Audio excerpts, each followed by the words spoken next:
أعوذ بالله من الشيطان الرجيم.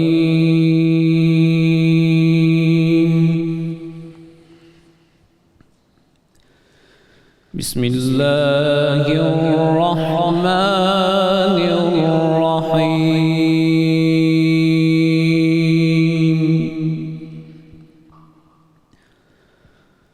ما كان محمد أبا أحد من رجالكم ولكن رسول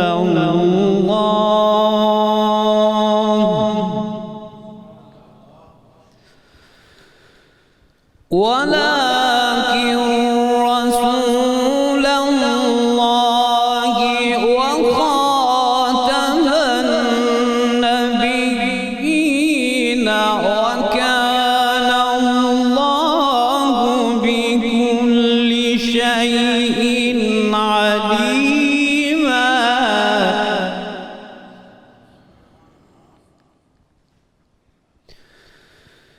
يا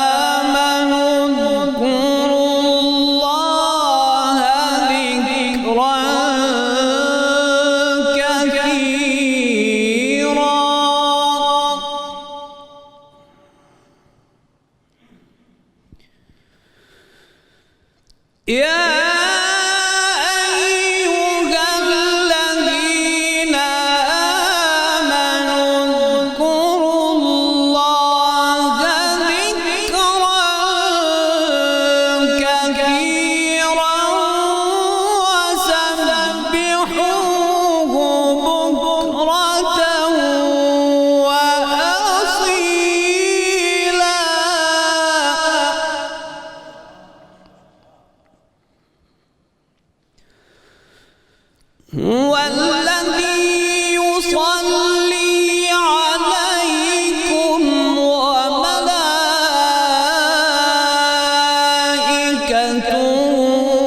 ليخرجكم من الظلمات إلى النور.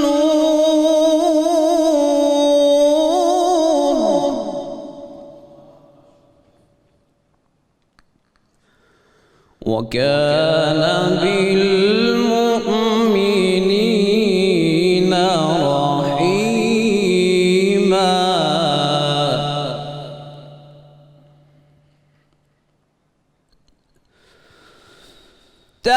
تحيتهم يوم يلقونه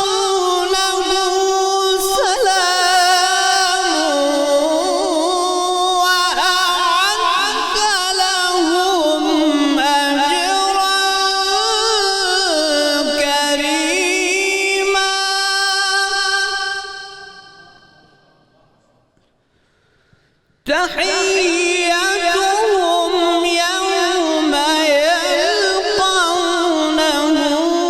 سلام وأعد لهم أجرا كريما. صدق الله العظيم. سبحان اللہ، ماشاء اللہ ماشاء اللہ ماشاء اللہ. یہ تھے ملک معروف قاری جناب قاری سید خالد حمید کاظمی صاحب، جو تلاوت کلام پاک سے ہمارے قلوب منور فرما رہے تھے. ماشاء اللہ. الحمدللہ رب العالمین والصلاة والسلام علی سید الانبیاء والمرسلین. اللہم صلی علی سیدنا و مولانا محمد وعلی آلہ واصحابہ وبارک وسلم وصلی علیہ. دنیا کے تمام دیکھنے والوں، تمام چاہنے والوں، تمام پیار کرنے والوں کو اور جہاں جہاں تک اس وقت میری آواز کو سنا اور مجھے دیکھا جا رہا ہے، جنید اقبال کی جانب سے انتہائی محبت کے ساتھ السلام علیکم۔ ایک بار پھر ناظرین، آپ کو میں رحمت رمضان کی خصوصی براہ راست نشریات سحری کی ٹرانسمیشن میں خوش آمدید کہتا ہوں، اور آج ماشاءاللہ ہم اپنی چھٹی سحری کریں گے۔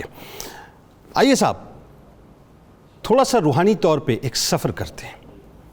965 قبل مسیح فلسطین کی سرزمین پر آج ذرا روحانی طور پر چلنے کی کوشش کرتے ہیں۔ وہاں ایک نوجوان ہے ناظرین، جو ایک چروائے ہیں، سارا دن جنگل میں بکریاں چرایا کرتے ہیں اور غلیل سے بکریوں کے قریب آنے والے درندوں کو مار بھگایا کرتے ہیں، جن کا قد میانہ ہے۔ میں پست کا لفظ استعمال نہیں کرتا، یہ بے ادبی ہے صاحب، میانہ۔ چہرہ پاکیزہ ہے، پاکیزگی کی داستان بیان کر رہا ہے، اور قدرت نے ان کے لیے بڑے فیصلے کر رکھے ہیں۔ اللہ تعالیٰ نے پہلے انہیں بنی اسرائیل کا بادشاہ بنایا، اور پھر انہیں نبوت اور رسالت کے عظیم منصب پر فائز فرما دیا۔ وہ نوجوان، وہ ہستی ناظرین کوئی اور نہیں ہے بلکہ حضرت داؤد علیہ السلام ہیں۔ آج انہی کا تذکرہ پاک ہے، جن کی بارگاہ میں ہم ہدیہ تہنیت پیش کرنے جائیں گے اور ان کے غلاموں کے رجسٹر میں اپنا نام انشاءاللہ شامل کروائیں گے، جو بنی اسرائیل کے ناظرین اہم ترین پیغمبروں میں سے ایک پیغمبر ہیں، اور جو سلسلہ نبوت میں پہلے نبی ہیں جنہیں اللہ نے نبوت کے ساتھ بادشاہت بھی عطا فرمائی ہے۔ یہ آپ کا ترہ امتیاز ہے۔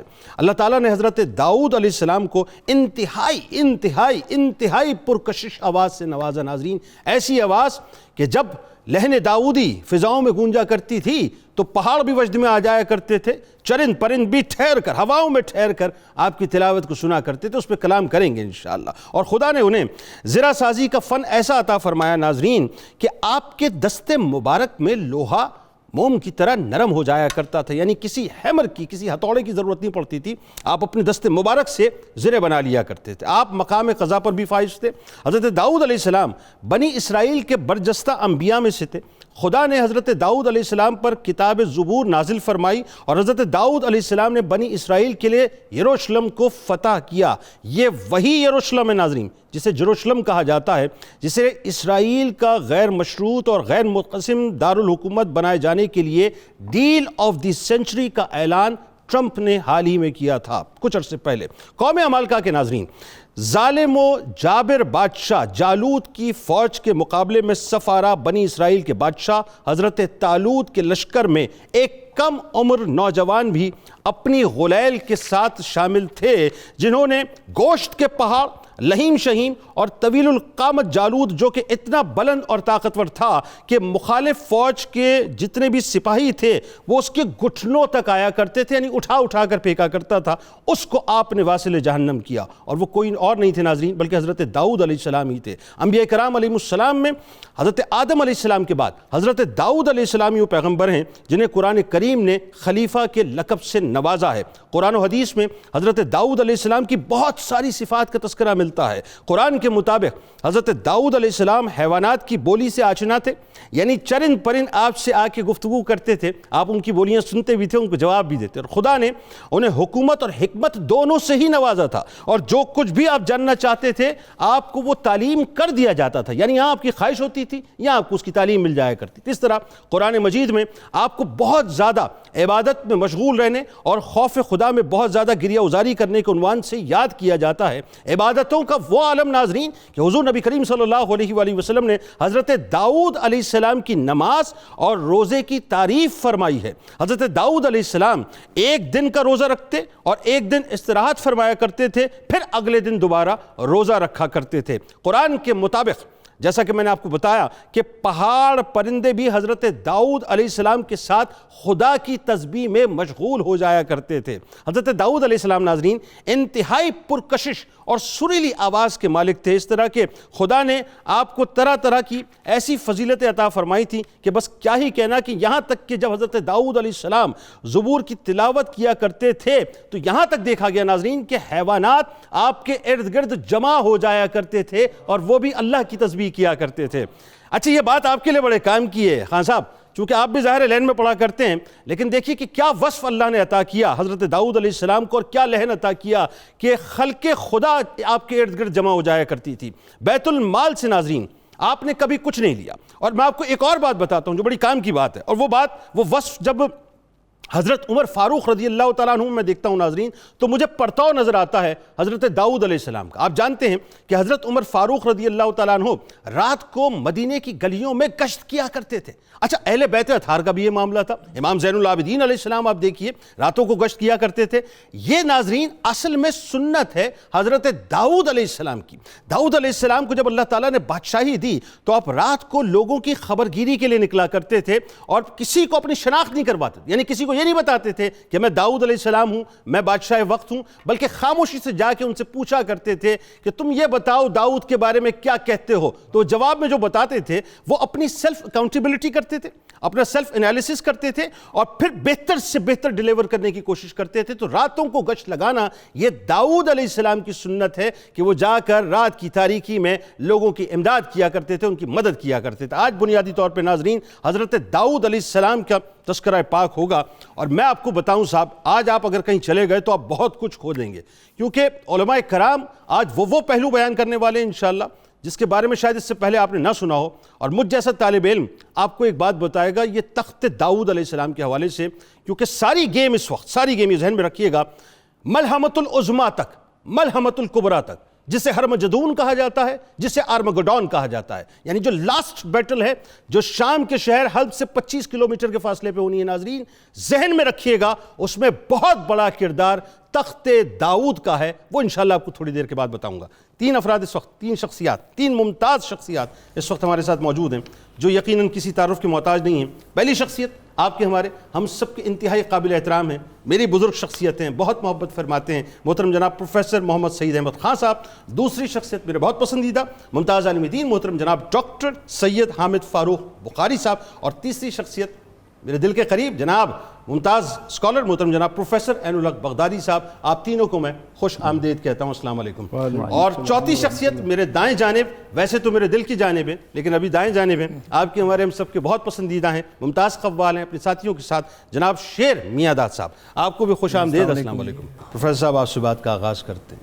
میں حضرت داؤد علیہ السلام کا تذکرہ پاک میں ابتدا میں اپنی عقیدت کا اظہار کرنا چاہتا ہوں. قرآن پاک میں 9 سورہ مبارکہ میں کم و بیش کم زیادہ آپ کا تذکرہ پاک ملتا ہے. میں جب بھی آپ کا تذکرہ پاک پڑھتا ہوں, ویسے تو ہمارے ایمان کا حصہ ہے نبی پہ ایمان لانا, اور ہر نبی ہمارے ایمان سے ریلیونٹ ہے تا قیامت. ہر نبی ہمارے ایمان سے ریلیونٹ ہے. لیکن داؤد علیہ السلام کا معاملہ یہ ہے کہ داؤد علیہ السلام کی ریلیونسی اس اعتبار سے بھی ہے کہ جیسے میں نے آپ کو کہا کہ پوری دنیا کا مرکز جو پالیٹکس کا ہے وہ داؤد علیہ السلام کی شخصیت میں آ کے اس اعتبار سے سمٹ جاتا ہے کہ بہت کچھ ہونے والا ہے جس کی جزیات آپ کے ساتھ جڑی ہوئی ہیں. پہلے تو آپ یہ بتائیے کہ آپ کا جو بنیادی تعارف آپ کا جو ایک شجرہ نسب ہے قرآن اس حوالے سے کیا کہتا ہے؟ بسم اللہ الرحمن الرحیم. سیدنا حضرت داؤد علیہ السلام بنی اسرائیل کے ایک اولوالعزم اولوالفضل نبی ہیں. جہاں تک آپ کے شجرہ نسب کا تعلق ہے, آپ کا ظہور حضرت موسیٰ علیہ السلام کے بعد 11ویں نمبر پر آنے والے نبی حضرت شموئیل علیہ السلام کے بعد آپ اس دنیا میں نبی بنے ہیں, تشریف لائے ہیں. ٹھیک. آپ کے والد کا نام عیشا ہے, ان کے والد کا نام عبید ہے, ان کے والد کا نام عابر ہے. اس طرح سے ہوتے ہوئے یہاں بھی کوئی 10ویں سلسلے پر جا کر آپ یہودا سے مل جاتے ہیں, اور یہودا حضرت یعقوب علیہ السلام کے بڑے بیٹے ہیں جن کی بنا پر ان کی نسل کو, ان کے ماننے والوں کو یہودی کہا جاتا ہے. یہودا بیٹے ہیں یعقوب علیہ السلام کے, یعقوب علیہ السلام بیٹے ہیں حضرت اسحاق علیہ السلام کے, حضرت اسحاق علیہ السلام بیٹے ہیں سیدنا ابراہیم علیہ السلام کے, اور آپ جد الانبیاء ہیں. سبحان اللہ. میں دیکھنے والوں سننے والوں کی خدمت میں مؤدبانہ جو معروضات پیش کرنا چاہتا ہوں وہ یہ ہیں کہ اللہ تعالیٰ نے قرآن پاک میں کوئی بھی کسی بھی اپنے پیارے برگزیدہ نبی کا قصہ ذہن کی لذت کے لیے نہیں اتارا. ہاں سبحان اللہ. قرآن ہمیں حقائق میں غوطہ زن ہونے کی دعوت دیتا ہے. واہ. وہ ہمیں بتاتا ہے کہ جب آدم علیہ السلام دنیا میں آئے تو اعلان کر دیا گیا کہ فَإِمَّا يَأْتِيَنَّكُم مِّنِّي هُدًى فَمَن تَبِعَ هُدَايَ فَلَا خَوْفٌ عَلَيْهِمْ وَلَا هُمْ يَحْزَنُونَ۔ اللہ تعالی نے فرمایا میں ہدایت دوں گا، اس ہدایت میں ہی کامیابی ہے، اور اللہ نے وہ ہدایت اپنے انبیاء اور رسول علیہ السلام کی صورت میں ہم تک پہنچائے۔ بے شک اب اس زمن میں کتنے رسول آئے، کتنے نبی آئے، قرآن نے اس زمن میں جو ہمیں بنیاد عطا کی وہ یہ کہ وَرُسُلًا قَدْ قَصَصْنَاهُمْ عَلَيْكَ وَرُسُلًا لَمْ نَقْصُصْهُمْ عَلَيْكَ۔ اے محبوب بہت سے نبی ہیں جن کا ذکر ہم نے آپ کے سامنے کیا، اور بہت سے رسول ہیں جن کا ذکر نہیں کیا گیا۔ اس لیے تعداد 1,24,000 یا 2,24,000 اللہ جانتا ہے کہ اس نے کتنے انبیاء اور رسول کو ہماری ہدایت کے لیے دنیا میں اتارا۔ ٹھیک ہے، اب اس کے بعد قرآن نے ایک فیصلہ دیا، کہا کہ وَمَا أَرْسَلْنَا مِن رَّسُولٍ إِلَّا لِيُطَاعَ بِإِذْنِ اللَّهِ، ہم نے ہر نبی اس لیے بھیجا ہے کہ اللہ کے اذن سے ان کی فرما برداری کی جائے۔ ہاں ٹھیک ہے۔ اور اس ضمن میں قرآن جب ہمیں بار بار کہتا ہے یا بنی اسرائیل اذکروا نعمتی التی انعمت علیکم، یا بنی اسرائیل اذکروا نعمتی التی انعمت علیکم، انبیاء کرام بنی اسرائیل میں ایک ایک وقت میں ہزاروں کی تعداد میں بھی دنیا میں تشریف لائے، جی لیکن قرآن پاک ان کا ذکر کرتے ہوئے جب یہاں آ کر ہمیں کہتا ہے انک لمن المرسلین، میرے محبوب آپ بھی رسولوں میں سے ایک رسول ہیں، لیکن قربان جائیں اللہ تعالیٰ کی عظمت اور قدرت کے کہ وہ یہ اعلان کرنے کے بعد یہ اس کو ختم نہیں فرماتا، تاکہ کوئی بھی فرد یہ نہ کہے کہ جس طرح پہلے رسول آئے اور ان انبیاء سے محبت، ان کی عقیدت، ان سے ارادت، لا نفرق بین احد من رسول کے مطابق، لیکن یہاں پر اعزاز دیا امت مصطفیٰ کو، قرآن کے پڑھنے والے کو، کہا تلک الرسل، یہ رسول ہیں، فضلنا بعضهم علی بعض، سبحان اللہ، ہم نے سب کو یکساں نہیں بنایا، سبحان اللہ سبحان اللہ، منہم من کلم اللہ، کوئی وہ ہے جس سے اللہ نے کلام کیا، سبحان اللہ، کوئی وہ ہے کہ جن کو ہم نے بینات عطا فرمائیں، لیکن ورفع بعضهم، لیکن ایک شخصیت، ایک ذات ایسی ہے جو رفعتوں کے اعتبار سے سب پر فوقیت رکھتی ہے۔ اے امت مصطفیٰ صلی اللہ علیہ وسلم، ہم نے تمہیں جس رسول کا بنایا ہے امتی، اس عظمت کو سامنے رکھ کر ان سے اپنے تعلق کو دیکھو، اور اس بات کی طرف آؤ کہ اللہ تعالیٰ نے کیا کیا شان و عظمت والے رسول دنیا کے اندر بھیجے، اور ان میں سے سیدنا حضرت داؤد ہیں جن کا ذکر کرنے کے بعد قرآن نے پھر یاد کرایا کہ یا داؤد انا جعلناک خلیفۃ فی الارض، میں نے آپ کو اس زمین پر اپنا نائب بنا کر بھیجا ہے، آپ خلیفہ کے طور پر آئے ہیں۔ جب داؤد علیہ السلام خلیفہ ہیں تو محمد عربی صلی اللہ علیہ وسلم کی شان کیا ہوگی۔ بات آگے بڑھاتے ہیں ڈاکٹر صاحب، قرآن کے ہی حوالے سے تھوڑا اور تعارف داؤد علیہ السلام کا، اور پھر بات آگے بڑھائیے۔ بسم اللہ الرحمن الرحیم، اللہم صلی علی محمد وعلی آل محمد وبارک وسلم وصلی علیہ۔ جنید بھائی بہت شاندار آپ نے انٹرو دیا ہے، جزاک اللہ، اور اجمال میں ہی ساری تفصیل آپ نے بیان فرما دی ہے، اور قبلہ پروفیسر صاحب نے بڑا شاندار آغاز فرما دیا۔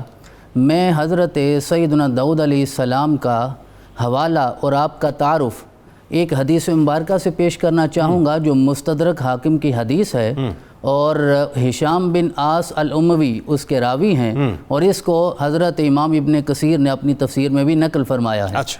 اور داؤد جو لفظ ہے نا قبلہ، داؤد کا معنی ہی محبوب ہے، حبیب ہے، تو جس طرح حضرت فرما رہے تھے یہ ان مرسلین میں سے ہیں جن کو اللہ نے دوسروں پہ فضیلت دی ہے، تو اللہ نے کیوں نہیں فضیلت دینی تھی، انہیں بنا کے ہی داؤد بھیجا ہے، اور داؤد تو ہوتا ہی محبوب ہے، تو محبوب نبی تھے، حبیب نبی تھے، جناب محمد الرسول اللہ صلی اللہ علیہ وسلم کے صدقے اللہ نے آپ کو بھی یہ عظمتیں عطا فرمائی تھی۔ اب میں اس روایت سے آغاز کرنا چاہوں گا کہ حضرت ہشام بن عاص کہتے ہیں کہ رسول کائنات علیہ تحیۃ و ثنا نے ہمیں بھیجا کیسر روم کی طرف تاکہ اسے دعوت دو، تبلیغ کرو، اور ہم آپ کا خط لے کر وہاں پہنچے۔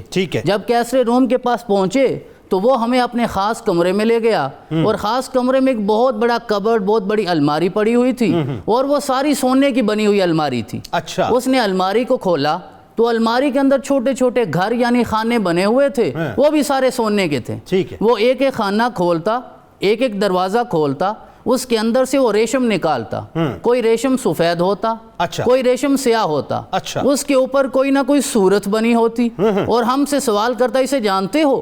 ہم کہتے نہیں جانتے۔ وہ پھر اس کے سارے اوصاف بیان کرنے کے بعد بتاتا کہ یہ تو حضرت آدم علیہ السلام ہے، یہ تو حضرت نوح علیہ السلام ہے۔ جب یہ سلسلہ چلتا رہا، کہتے ہیں ثم فتح بابا آخر، پھر اس نے ایک اور دروازہ کھولا، فاستخرج منہ حریرۃ بیضاء، پھر اس نے ایک ریشم نکالا جو سفید رنگ کا ریشم تھا، فَإِذَا فِيهَا صُورَةُ رَجُلٍ أَحْمَرٍ، اور اس کے اوپر جو صورت بنی ہوئی تھی وہ ایک ایسے خوبصورت انسان کی تھی کہ وہ سرخی مائل رنگت رکھنے والے تھے۔ اللہ، جب ہم نے اسے دیکھا ہم دیکھتے ہی رہ گئے۔ آگے کہتے ہیں کہ حسن الوجہ حسن القامت، آپ نے انٹرو میں کہا نا کہ میں پست قد نہیں کہوں گا، کہنا بھی نہیں چاہیے، یہ نبوت کی شان ہی نہیں ہے۔ میں یہ کہتا ہوں کہ اس حدیث مبارکہ میں صحابی تعارف کرواتے ہوئے حضرت داؤد کا کہتے ہیں حسن الوجہ حسن القامت، وہ حسن قامت رکھنے والے تھے، یعنی اتنا متناسب قد تھا جتنا نبی کی شان کے مطابق ہوتا ہے، اللہ نے وہ عطا فرما دیا، وہ عطا فرما دیا۔ آگے کہتے ہیں کہ ہم اس چہرے کی زیارت کر رہے تھے، اتنا خوبصورت چہرہ تھا، اخفش العینین، آنکھیں چمک رہی تھیں اور نیلی رنگت رکھنے والی آنکھیں تھیں، آنکھیں نیلی رنگ کی تھیں، قلیل الشعر، بال کم تھے، متقلد سیفا، اور آپ نے گردن میں تلوار کو لٹکایا ہوا تھا۔ یوں لگ رہا ہے اس تصویر کو دیکھنے کے بعد کہ جیسے وہ اس تصویر میں بھی دعوت دے رہے ہیں شیطانی قوتوں کو کہ میں تمہارے لیے استعارہ بن کے آیا ہوں اس کی توحید کا، رسالت کا، کیونکہ تلوار آپ کے مبارک گردن میں لٹک رہی ہے۔ یعلو وجہہ نور، یعنی چہرے کی رنگت سرخی مائل ہے لیکن ایسی سرخی ہے اس سے نور بھی نکل رہا ہے۔ یعرف فی وجہہ الخشوع، اور آپ کے چہرے سے خشوع بھی ظاہر ہو رہی ہے، جس کو قرآن کی آیت نے بھی واضح کیا، انہ اواب، کہ آپ اتنا اللہ کی طرف رجوع کرنے والے ہیں، شاید آپ سے زیادہ خشوع کسی اور کو اس زمانے میں نصیب ہی نہیں ہوئی۔ کہتے ہیں یہ ہم دیکھتے رہے، پھر اس نے سوال کیا ہل تعرفون ھذا، کیا تم اسے جانتے ہو؟ ہم نے کہا نہیں جانتے۔ تو اس نے کہا ھذا داؤد علیہ السلام، یہ حضرت داؤد علیہ السلام ہے۔ لیکن اس سے آگے جو اگلی بات ہے وہ آج کی مجلس کا حاصل ہے، اور جو حضرت نے اشارہ بھی فرمایا کہ سارے انبیاء کی بعثت کا جو بنیادی مقصد ہے وہ شان مصطفیٰ کا اظہار ہے، شان مصطفیٰ کا اظہار کرنا مقصود ہے۔ قرآن تو میرے رسول کے لیے نازل ہوا، تذکرے دیگر انبیاء کے، شاید میرے رب نے یہ اشارہ فرمایا کہ دیکھو اگر داؤد کو میں نے یہ عظمتیں عطا فرمائی ہیں، میں اپنے مصطفیٰ کا تذکرہ اگر شروع کر دیتا تفصیل کے ساتھ پھر ایک قرآن کافی نہ ہوتا، 100 قرآن نازل کرنے پڑتے۔ تو پہلے انبیاء کی عظمت دیکھیے، کہتے ہیں ثم فتح بابا آخر، پھر اس نے ایک اور دروازہ کھولا، اس میں سے اس نے ریشم نکالا اور اس میں ایک بڑی خوبصورت تصویر تھی، فَإِذَا فِيهَا صُورَةُ رَجُلٍ أَبْيَضٍ، ایک ابید چہرے والے کی تصویر وہاں ہمیں نظر آئی۔ ابید یہ اس میں تفضیل ہے حضرت، یہ مبالغہ کا صیغہ ہے، یہ صرف سفیدی کو ظاہر نہیں کرتا، اتنا سفید جتنا کوئی اور نہیں ہوتا۔ اور یہ ابید کا جو صیغہ ہے نا، یہ حضرت سیدنا ابو طالب علیہ السلام نے بچپن میں سرور کائنات کو اٹھا کے جب کعبے میں لائے تھے اور بارش اللہ سے مانگی تھی، جو شعر پڑھا تھا جس کو بخاری میں بھی ذکر کیا گیا وہ یہی تھا، وَأَبْيَضُ يُسْتَسْقَى الْغَمَامُ بِوَجْهِهِ، کہ مولا میں اس سفید چہرے والے کے صدقے تجھ سے بارش مانگتا ہوں، اللہ نے وہ بارش عطا فرما دی۔ کہتے ہیں کہ وہ تصویر جب سامنے نکلی تو ہم ایک دوسرے کا چہرہ دیکھنے لگے، جو ہم 3 صحابی وہاں موجود تھے۔ اس نے سوال کیا ہل تعرفون ھذا، کیا تم اسے جانتے ہو؟ ہم نے کہا نام جانتے ہیں۔ اس نے کہا یہ کون ہے؟ تو ہم نے کہا واللہ ھذا محمد الرسول اللہ صلی اللہ علیہ وسلم، یہ تو محمد الرسول اللہ ہے۔ کہتے ہیں وہ ہمارا چہرہ دیکھنے لگا اور کہنے لگا واللہ انہ لہوا، قسم کھا کر بتاؤ یہ وہی ہیں جن کا پیغام لے کر آئے ہو؟ ہم نے کہا یہ وہی تو ہیں۔ تو اس نے کہا اما انہ کان آخر البیوت، یہ اس الماری میں بنے ہوئے گھروں میں سے سب سے آخری گھر تھا۔ میں نے جب تمہارا اضطراب دیکھا، بے چینی دیکھی، تو میں نے اسے پہلے کھولا تاکہ میں تصویر سامنے رکھوں اور تصدیق ہو جائے کہ تم تو اسی کا پیغام لے کر آئے۔ اچھا جی، اب بات یہ ہے کہ ڈاکٹر صاحب آپ کی طرف آتے ہیں اور آپ بھی بتائیے ذرا، اب داؤد علیہ السلام کو ذرا کیٹیگوریکل ہم ڈسکس کرتے ہیں کہ ایک ہی وقت میں بادشاہت، ایک ہی وقت میں نبوت کیسے ملی؟ آپ ایک چروائے تھے، لیکن وہی بات ہے کہ اللہ کا انتخاب، اور کیسا انتخاب ذرا بتائیے۔ بسم اللہ الرحمن الرحیم۔ حضرت داؤد علیہ السلام کا تذکرہ مبارک، اور پھر بالخصوص رمضان المبارک کی اس مناسبت سے جو کہ ایک تربیت کا مہینہ ہے، تو یقیناً آپ کی شخصیت اور آپ کی سیرت بھی ہمارے لیے ایک تربیت گاہ کی حیثیت رکھتی ہے۔ جی بیسیکلی اس سے قبل حضرت داؤد علیہ السلام سے پہلے جو بادشاہت اور نبوت یہ دو الگ الگ چیزیں تھیں، یعنی دو الگ خاندانوں میں تھیں، لیکن تھی یعقوب علیہ السلام کی اولاد میں تھی، لیکن ایک جو آل لاوا میں تھی بادشاہ نبوت، اور آل یہودا میں تھی بادشاہت۔ تو لیکن یہ پہلی بار ہوا کہ حضرت داؤد علیہ السلام کے اوپر آ کر بادشاہت اور نبوت دونوں چیزوں کو یہاں پر جمع کر دیا گیا۔ آپ نے اپنے انٹرو کے اندر بڑی مختصر باتیں کی جو تقریباً پورے پروگرام کا احاطہ کرتی ہیں۔ ان میں سے ایک یہ آپ نے جو بات کی کہ چرواہے تھے آپ، تو آپ کا وہاں پر بھی چرواہے ہونے کی حیثیت سے جو آپ کے اندر سکلز پیدا ہوئی تھیں، جو ڈیولپمنٹ آپ کے اندر ہوئی، وہ ایک غلیل رکھنا، ان درندوں کو اپنے ریوڑ سے دور بھگانے کے لیے، وہ آپ کی بیسیکلی نشانہ بازی کی جو صلاحیت تھی اس کے اندر مہارت پیدا کرنے کے لیے بڑا پرفیکٹ نشانہ تھا، پرفیکٹ نشانہ تھا۔ تو پھر وہ ایک پورا واقعہ ہے کہ جب طالوت نے علیہ السلام نے جالوت کے مقابلے میں آپ کا لشکر آنے لگا، تو یہ وہ پہلا آپ کے سمجھیں کہ آپ کی پروموشن کا ایک واقعہ تھا کہ پھر آپ طالوت کے لشکر میں شامل ہوئے، اور طالوت نے یہ اعلان فرمایا کہ جو بھی شخص جالوت کو قتل کرے گا میں اس کے ساتھ اپنی بیٹی کا نکاح کرواؤں گا، اور ساتھ ہی اپنی سلطنت کا آدھا حصہ بھی اس کو دوں گا، آدھا حصہ دوں گا۔ ٹھیک ہے۔ اچھا، جب یہ ہوا تو جالوت کا جس طرح آپ نے انٹرو کے اندر بتایا کہ وہ تو اتنی وجاہت والا اور جری شخص تھا کہ اس کے بارے میں تاریخ یہ بتاتی ہے کہ بعض اوقات لشکر اس کا 25 کلومیٹر پیچھے ہوتا تھا،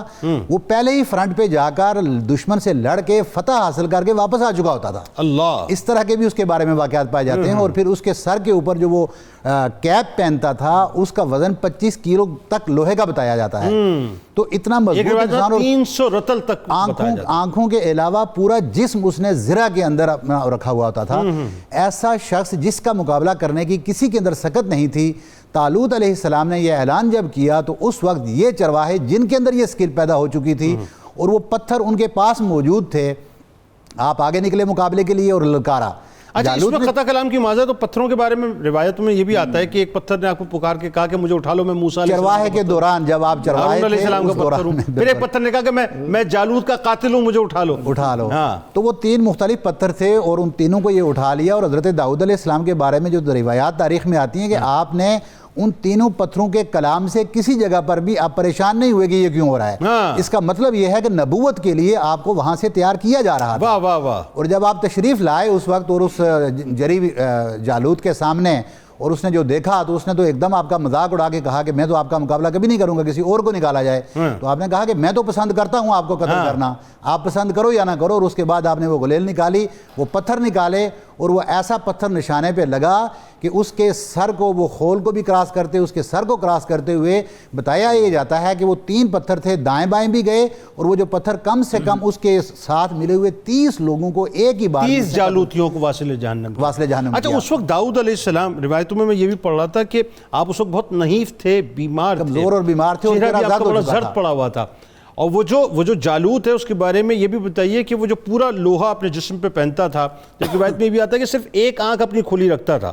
آپ کا اتنا پرفیکٹ نشانہ تھا کہ وہ ایک آنکھ سے اس کی کھوپڑی کو پھاڑتے ہوئے پیچھے 30 جالوتیوں کو جو ہے واصل جہنم کرتے ہوئے۔ یہ نبوت کے لیے اس لیے کہا جاتا ہے کہ حضور نبی اکرم صلی اللہ علیہ وآلہ وسلم بھی یہ بکریوں کے ساتھ چرواہے کی حیثیت سے رہے، اور یہ بڑی حکمت ہوتی ہے اس کے اندر کہ اس میں بیسیکلی راعی کا جو ہوتا ہے وہ ایک تربیت کا پہلو اس کے اندر پایا جاتا ہے، اور وہیں سے یہ سکلز ڈیولپ ہو جاتی ہیں۔ اچھا، انبیاء کا یہ پیشہ رہا ہے نا، ظاہر ہے آپ کو چرواہا جو یہ خاص طور پہ جو بکریوں کو چرانا جو ہے اس حوالے سے، اور ان کو سنبھالنا اور اکٹھا کرنا یہ ایک بڑا مشکل کام ہوتا ہے، کیونکہ ہم خود دیہات سے بلونگ کرتے ہیں، ہم اپنے بچپن میں یہ کام کرتے رہے اور ہمیں اس کا بخوبی اندازہ ہے کہ آپ بکریوں کے ریوڑ کو کس طرح اکٹھا کیا جا سکتا ہے، اور بالخصوص اس وقت جب کہ رات کا وقت ہو اور اس سبزہ وہاں پر موجود ہو تو پھر آپ ان کو کیسے کنٹرول کر کے رکھ سکتے ہیں۔ تو یہ بڑی حکمت ہے، اور اور بڑی مہارت کا کام ہوتا ہے. تو یہاں سے وہ پہلا حضرت داؤد علیہ السلام کا شروع ہو گیا اور آپ نے اس وعدہ کے مطابق حضرت طالوت نے اپنی بیٹی کے ساتھ آپ کا نکاح بھی کروایا اور آدھی سلطنت بھی آپ کے حوالے کی. یہاں سے حضرت داؤد علیہ السلام کو اللہ رب العزت کا وہ وعدہ جو قرآن کے اندر بھی آپ نے اللہ رب العزت نے ارشاد فرما دیا کہ میں نے حضرت داؤد کو ملک یعنی بادشاہت اور حکمت یہ دونوں چیزیں عطا کر دیں. تو یہاں کی حکمت سے مراد یہاں نبوت تھی اور ملک سے مراد بادشاہت تھی. بادشاہت آپ کو یہاں سے مل گئی اور اس کے بعد اللہ رب العزت نے آپ کو نبوت کے درجے پر بھی فائز کیا. اچھا اس میں ذرا پروفیسر صاحب یہ بتائیے کہ اب یہ سلسلہ شروع ہوتا ہے بادشاہت کا اور بادشاہت کے بعد آپ کو نبوت عطا ہو گئی. یہاں سے بات کو تھوڑا سا آگے بڑھاتے ہیں کہ آپ جو پوری ان کی جو زندگی ہے مطلب ایز بادشاہ اس میں کارناموں کے حوالے سے بڑے کارنامے ہیں آپ کے اور ظاہر ہے اس کا تذکارہ پاک جو ہمیں ملتے ہیں قرآن میں. تو آپ ذرا تھوڑا سا بتائیے اس حوالے سے. سیدنا حضرت داؤد علیہ السلام اپنے بھائیوں کے ساتھ اپنے والد کے ہمراہ جب یہاں آئے اور وہاں آپ نے اتنی قوت اور اس قدر مہارت کا مظاہرہ کیا تو بنی اسرائیل نے یہ انتظار کیے بغیر کہ جب طالوت کی وفات ہوگی اس کے بعد آپ بادشاہ بنیں گے, ان کی زندگی میں ہی انہوں نے انہیں اپنا بادشاہ چن لیا. اچھا یعنی اس دنیا سے جانے کے بعد نہیں, مطلب اس سے پہلے ہی انہوں نے انہیں بیٹی بھی دی, آدھی حکومت کا بھی وعدہ تھا, لیکن بنی اسرائیل جانتے تھے کہ داؤد علیہ السلام کو اللہ نے جن صلاحیتوں سے نوازا ہے یہی ہمارے بادشاہ ہوں اور یہی ہمارے نبی ہوں. تو سیدنا داؤد علیہ السلام جب بادشاہ اور نبوت کے ساتھ منصب شہود پر آئے تو اللہ رب العزت نے فرمایا کہ وَآتَيْنَا دَاوُودَ زَبُورًا, ہم نے اپنے بندے داؤد کو زبور عطا فرمائی. سبحان اللہ. یہ مخمصہ ذہنوں سے ہر ایک کو نکال دینا چاہیے کہ زبور کتاب ہے, اللہ تعالیٰ نے باقاعدہ داؤد علیہ السلام کو عطا فرمائی. یہ احکام کی کتاب نہیں تھی. اچھا اس میں نغمات تھے. اچھا وہ کیا کس طرح کے نغمات؟ وہ اس کے اندر اللہ رب العزت کی حمد و ثنا کے, لوگوں کے ساتھ ہمدردی کے. اچھا جیسے آپ ذکر کر رہے تھے کہ انبیاء علیہ السلام سے اللہ تعالیٰ نے بکریوں کو تو ذمہ داری دی کہ یہ دیکھیں بکریاں کیسے چراتے ہیں, پھر ان کو اولاد آدم دوں گا. ابو اللیث سمرقندی نے یہاں پر ایک بڑی خوبصورت بات لکھی کہ اللہ رب العزت نے موسیٰ علیہ السلام سے پوچھا کہ تمہیں معلوم ہے ہم نے تمہیں کیوں نبی بنایا؟ یا اللہ کیوں بنایا؟ فرمایا کہ جب تم شعیب علیہ السلام کی بکریوں کے ساتھ تھے تو ایک بکری نے تمہیں بڑا پریشان کیا. اچھا تم بڑے بھاگے اور جب تم نے اس بکری پر قابو پایا تو اس پر سختی کرنے کی بجائے اس سے پیار کرنے لگ گئے. اچھا تو میں نے کہا کہ یہ میرے بندوں سے پیار کرے گا.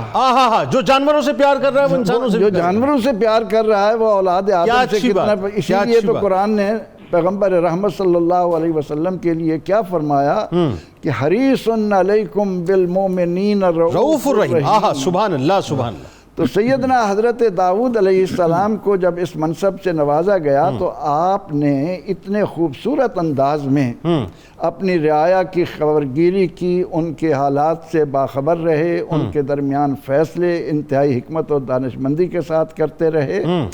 اور اس کے باوجود بھی ہم دیکھتے ہیں کہ آپ کے لوگوں میں سے جس جماعت نے یوم سبت کا واقعہ اگر آپ سامنے رکھیں, اس پہ آئیں گے, اس پہ گفتگو الگ سے ہم کریں گے, وہ تو بڑا کمال واقعہ بریک کے بعد لوگوں کو سنانا ہے وہ کہ جو بندر بن گئے تھے لوگ. جی تو سیدنا داؤد علیہ السلام رات کو گشت بھی کرتے تھے, دربار بھی لگاتے تھے.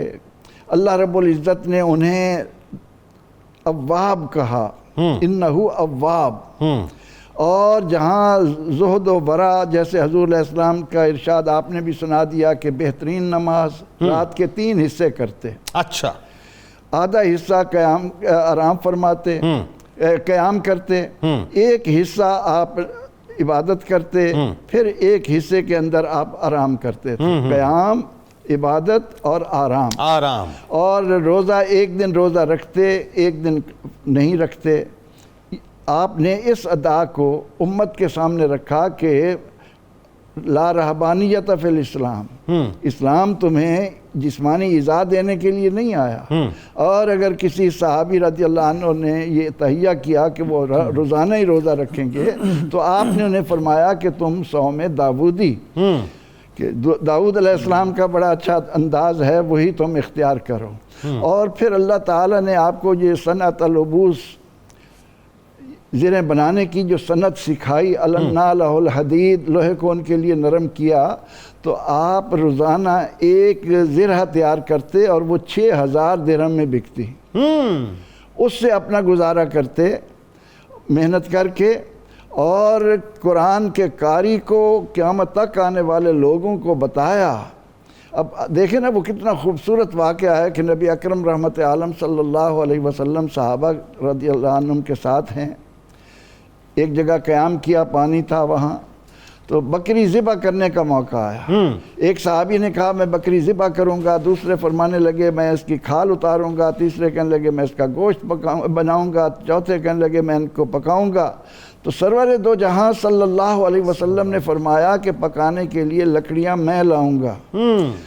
صحابہ نے عرض کی یا رسول اللہ صلی اللہ علیہ وسلم، ہمارے ہوتے ہوئے آپ یہ کریں گے؟ جی. تو فرمایا کہ احب ان آکل من عمل یدیہ، مجھے یہ محبوب ہے کہ میں اپنے ہاتھوں سے محنت کر کے اس میں سے کھاؤں. پھر آپ نے داؤد علیہ السلام کا ذکر کرتے ہوئے فرمایا کہ ان داؤد علیہ السلام کان یاکل من عمل یدہ، داؤد علیہ السلام بھی اپنے ہاتھ سے کام کر کے. تو اس نبی اور بادشاہ نے قرآن کے قاری کو کیا بتایا کہ بادشاہت مال سمیٹنے کے لیے نہیں، واہ واہ، بادشاہت خدمت کرنے کے لیے. واہ، اس پہ گفتگو کریں گے کیونکہ یہ ایک میرا خیال ہے موجودہ حکمرانوں کے لیے بھی بڑا میسج ہے کہ جی ساری طاقتیں اور قوتیں ہونے کے باوجود بھی آپ نے مزدوری کی، محنت کی، مشقت کی اور اپنا گھر چلایا. اور خاص طور پر جو بیت المال والا واقعہ ہے، جو فرشتے سے آپ کا کلام، اس پہ گفتگو ہوگی انشاءاللہ.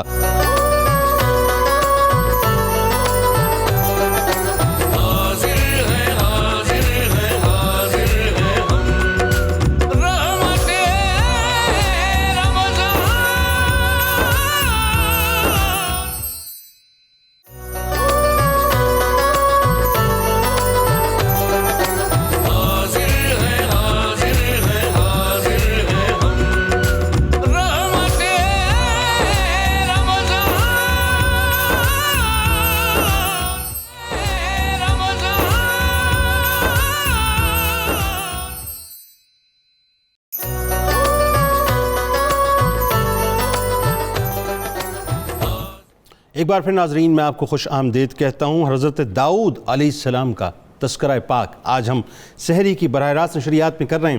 میں نے آپ کو ابتدا میں ایک بات عرض کی تھی کہ ایک ایسی بات جو کہ رہتی دنیا کی پولیٹکس جو ہے ناظرین، یعنی رہتی دنیا تک جو سیاست رہے گی اس سے وہ ریلیونٹ رہے گی، وہ آپ کا تخت ہے، یعنی حضرت داؤد علیہ السلام کا تخت ہے. اب وہ کیسے، وہ میں آپ کو بتاتا ہوں. حضرت داؤد علیہ السلام ناظرین ایک نہایت قیمتی تخت جسے طاؤس کہتے تھے اس پہ آپ تشریف فرما ہوتے تھے، جسے تخت داؤد بھی کہا جاتا تھا. اچھا، یہ وہ مقدس پتھر ہے جس پر بٹھا کر حضرت داؤد علیہ السلام کی تاج پوشی کی گئی تھی. اور اس تخت کو، جیسا کہ میں نے آپ کو کہا کہ تخت داؤد کہا جاتا ہے، جب حضرت سلیمان علیہ السلام نے ہیکل سلیمانی تعمیر کیا. اب ہیکل سلیمانی ناظرین کہاں تعمیر ہوا تھا؟ جہاں آج مسجد اقصیٰ موجود ہے. بہت سی باتیں میں بٹوین دا لائنز آپ کو سمجھاؤں گا، امید ہے کہ آپ تک بات پہنچ جائے گی. تو جہاں اس وقت مسجد اقصیٰ موجود ہے، یہاں پر ہیکل سلیمانی تعمیر ہوا تھا. یہ پتھر ناظرین دوسری مقدس اشیاء کے ساتھ ہیکل سلیمانی میں رکھ دیا گیا تھا. اچھا، پھر ہوا یہ کہ جب رومیوں نے فلسطین پر حملہ کیا تو لاکھوں یہودیوں کا اس وقت قتل عام کے ساتھ ساتھ ہیکل سلیمانی کو بھی انہوں نے گرا دیا اور اس کو تباہ کر دیا.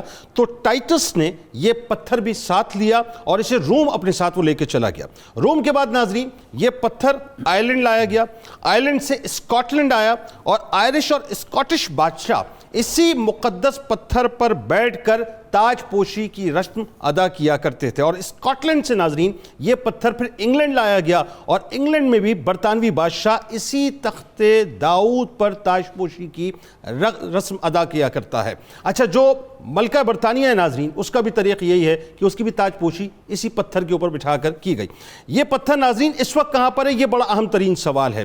یہ پتھر اس وقت ویسٹ منسٹر برطانوی پارلیمنٹ کے ساتھ جو چرچ ہے اس میں موجود ہے. اب اس سے اگلا سوال یہ پیدا ہوتا ہے کہ اس پتھر کی اگلی منزل کیا ہے، تو وہ ذرا سنیے کہ یہودی اس تخت داؤد کو اس کی اپنی پرانی جگہ یعنی تیسری بار تعمیر کیے جانے والے ہیکل سلیمانی میں دوبارہ رکھنا چاہتے ہیں، یعنی یہودیوں کے عقیدے کے مطابق اسی تخت داؤد پر ان کا مسیحا آ کے بیٹھے گا جو ساری دنیا پر حکومت کرے گا۔ کس پر؟ ساری دنیا پر۔ اب ان کے نزدیک مسیحا کون ہے ناظرین؟ ان کے نزدیک جو مسیحا ہے وہ بنیادی طور پہ ہمارے نزدیک دجال ہے۔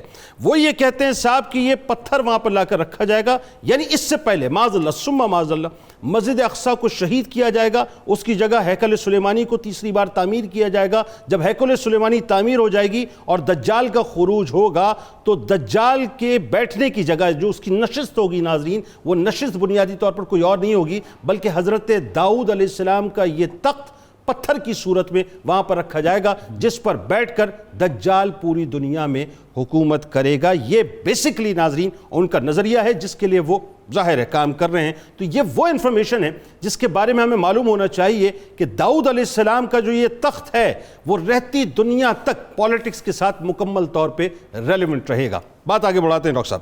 اچھا اب یہ ذرا بتائیے کہ داؤد علیہ السلام کے جو معجزات ہیں وہ بڑے حسین معجزات ہیں، آپ ایک ایک کر کے ذرا اس کا ذکر کیجئے۔ بسم اللہ الرحمن الرحیم۔ 9 صورتوں میں حضرت داؤد علیہ السلام کا ذکر قرآن پاک میں موجود ہے، اور 9 صورتوں میں تقریباً ملا کر 16 مرتبہ آپ کا ذکر آیا ہے۔ سورہ بقرہ میں آپ کا ذکر موجود ہے، سورہ مائدہ میں آپ کا ذکر موجود ہے، سورۃ الانعام میں آپ کا ذکر موجود ہے، اس کے بعد سورۃ الاسراء جسے سورہ بنی اسرائیل کہا جاتا ہے اس میں ذکر موجود ہے، اور یقینی طور پہ سورۃ الانبیاء میں تو آپ کا ذکر آنا ہی تھا، سورہ صاد میں بھی ہے اور سورہ سبا میں۔ ان تمام صورتوں میں آپ کا ذکر جو ہے وہ موجود ہے، اور 16 مرتبہ یہ ذکر آیا، بلکہ سورہ صاد میں تو متعدد بار آپ کا ذکر آیا۔ آپ کے جو مشہور معجزات ہیں ان میں سے جو سب سے بڑا معجزہ ہے، میرے رب نے ارشاد فرمایا وَلَقَدْ آتَيْنَا دَاوُودَ مِنَّا فَضْلًا، کہ ہم نے داؤد کو اپنی جناب سے خاص فضیلت عطا فرمائی ہے۔ جس طرح ابتدا میں بات ہوئی نا کہ تِلْكَ الرُّسُلُ فَضَّلْنَا بَعْضَهُمْ عَلَىٰ بَعْضٍ، تو اللہ رب العزت نے داؤد کو ان رسولوں میں شامل فرمایا ہے جنہیں اللہ نے دوسروں پہ فضیلت عطا فرمائی ہے۔ وَرَبُّكَ أَعْلَمُ بِمَنْ فِي السَّمَاوَاتِ وَالْأَرْضِ وَلَقَدْ فَضَّلْنَا بَعْضَ النَّبِيِّينَ عَلَىٰ بَعْضٍ وَآتَيْنَا دَاوُودَ زَبُورًا، نبی ہونے کی حیثیت سے بھی دیگر انبیاء پہ فضیلت عطا فرمائی، رسول ہونے کی حیثیت سے بھی دیگر رسولوں پہ فضیلت عطا فرمائی۔ وَلَقَدْ آتَيْنَا دَاوُودَ مِنَّا فَضْلًا، اور ارشاد فرمایا یا جبال اوّبی معہ والطیر وَأَلَنَّا لَهُ الْحَدِيدَ، اللہ نے پہاڑوں کو حکم ارشاد فرما دیا کہ جب زبور کی تلاوت صاحب زبور خود کر رہے ہوں تو تم نے بھی ان کے ساتھ جھومنا ہے۔ پہاڑوں کو حکم ارشاد فرمایا۔ جنید بھائی کسی اور چیز کو نہیں، پہاڑوں کی صلابت کو اللہ نے حکم ارشاد فرمایا۔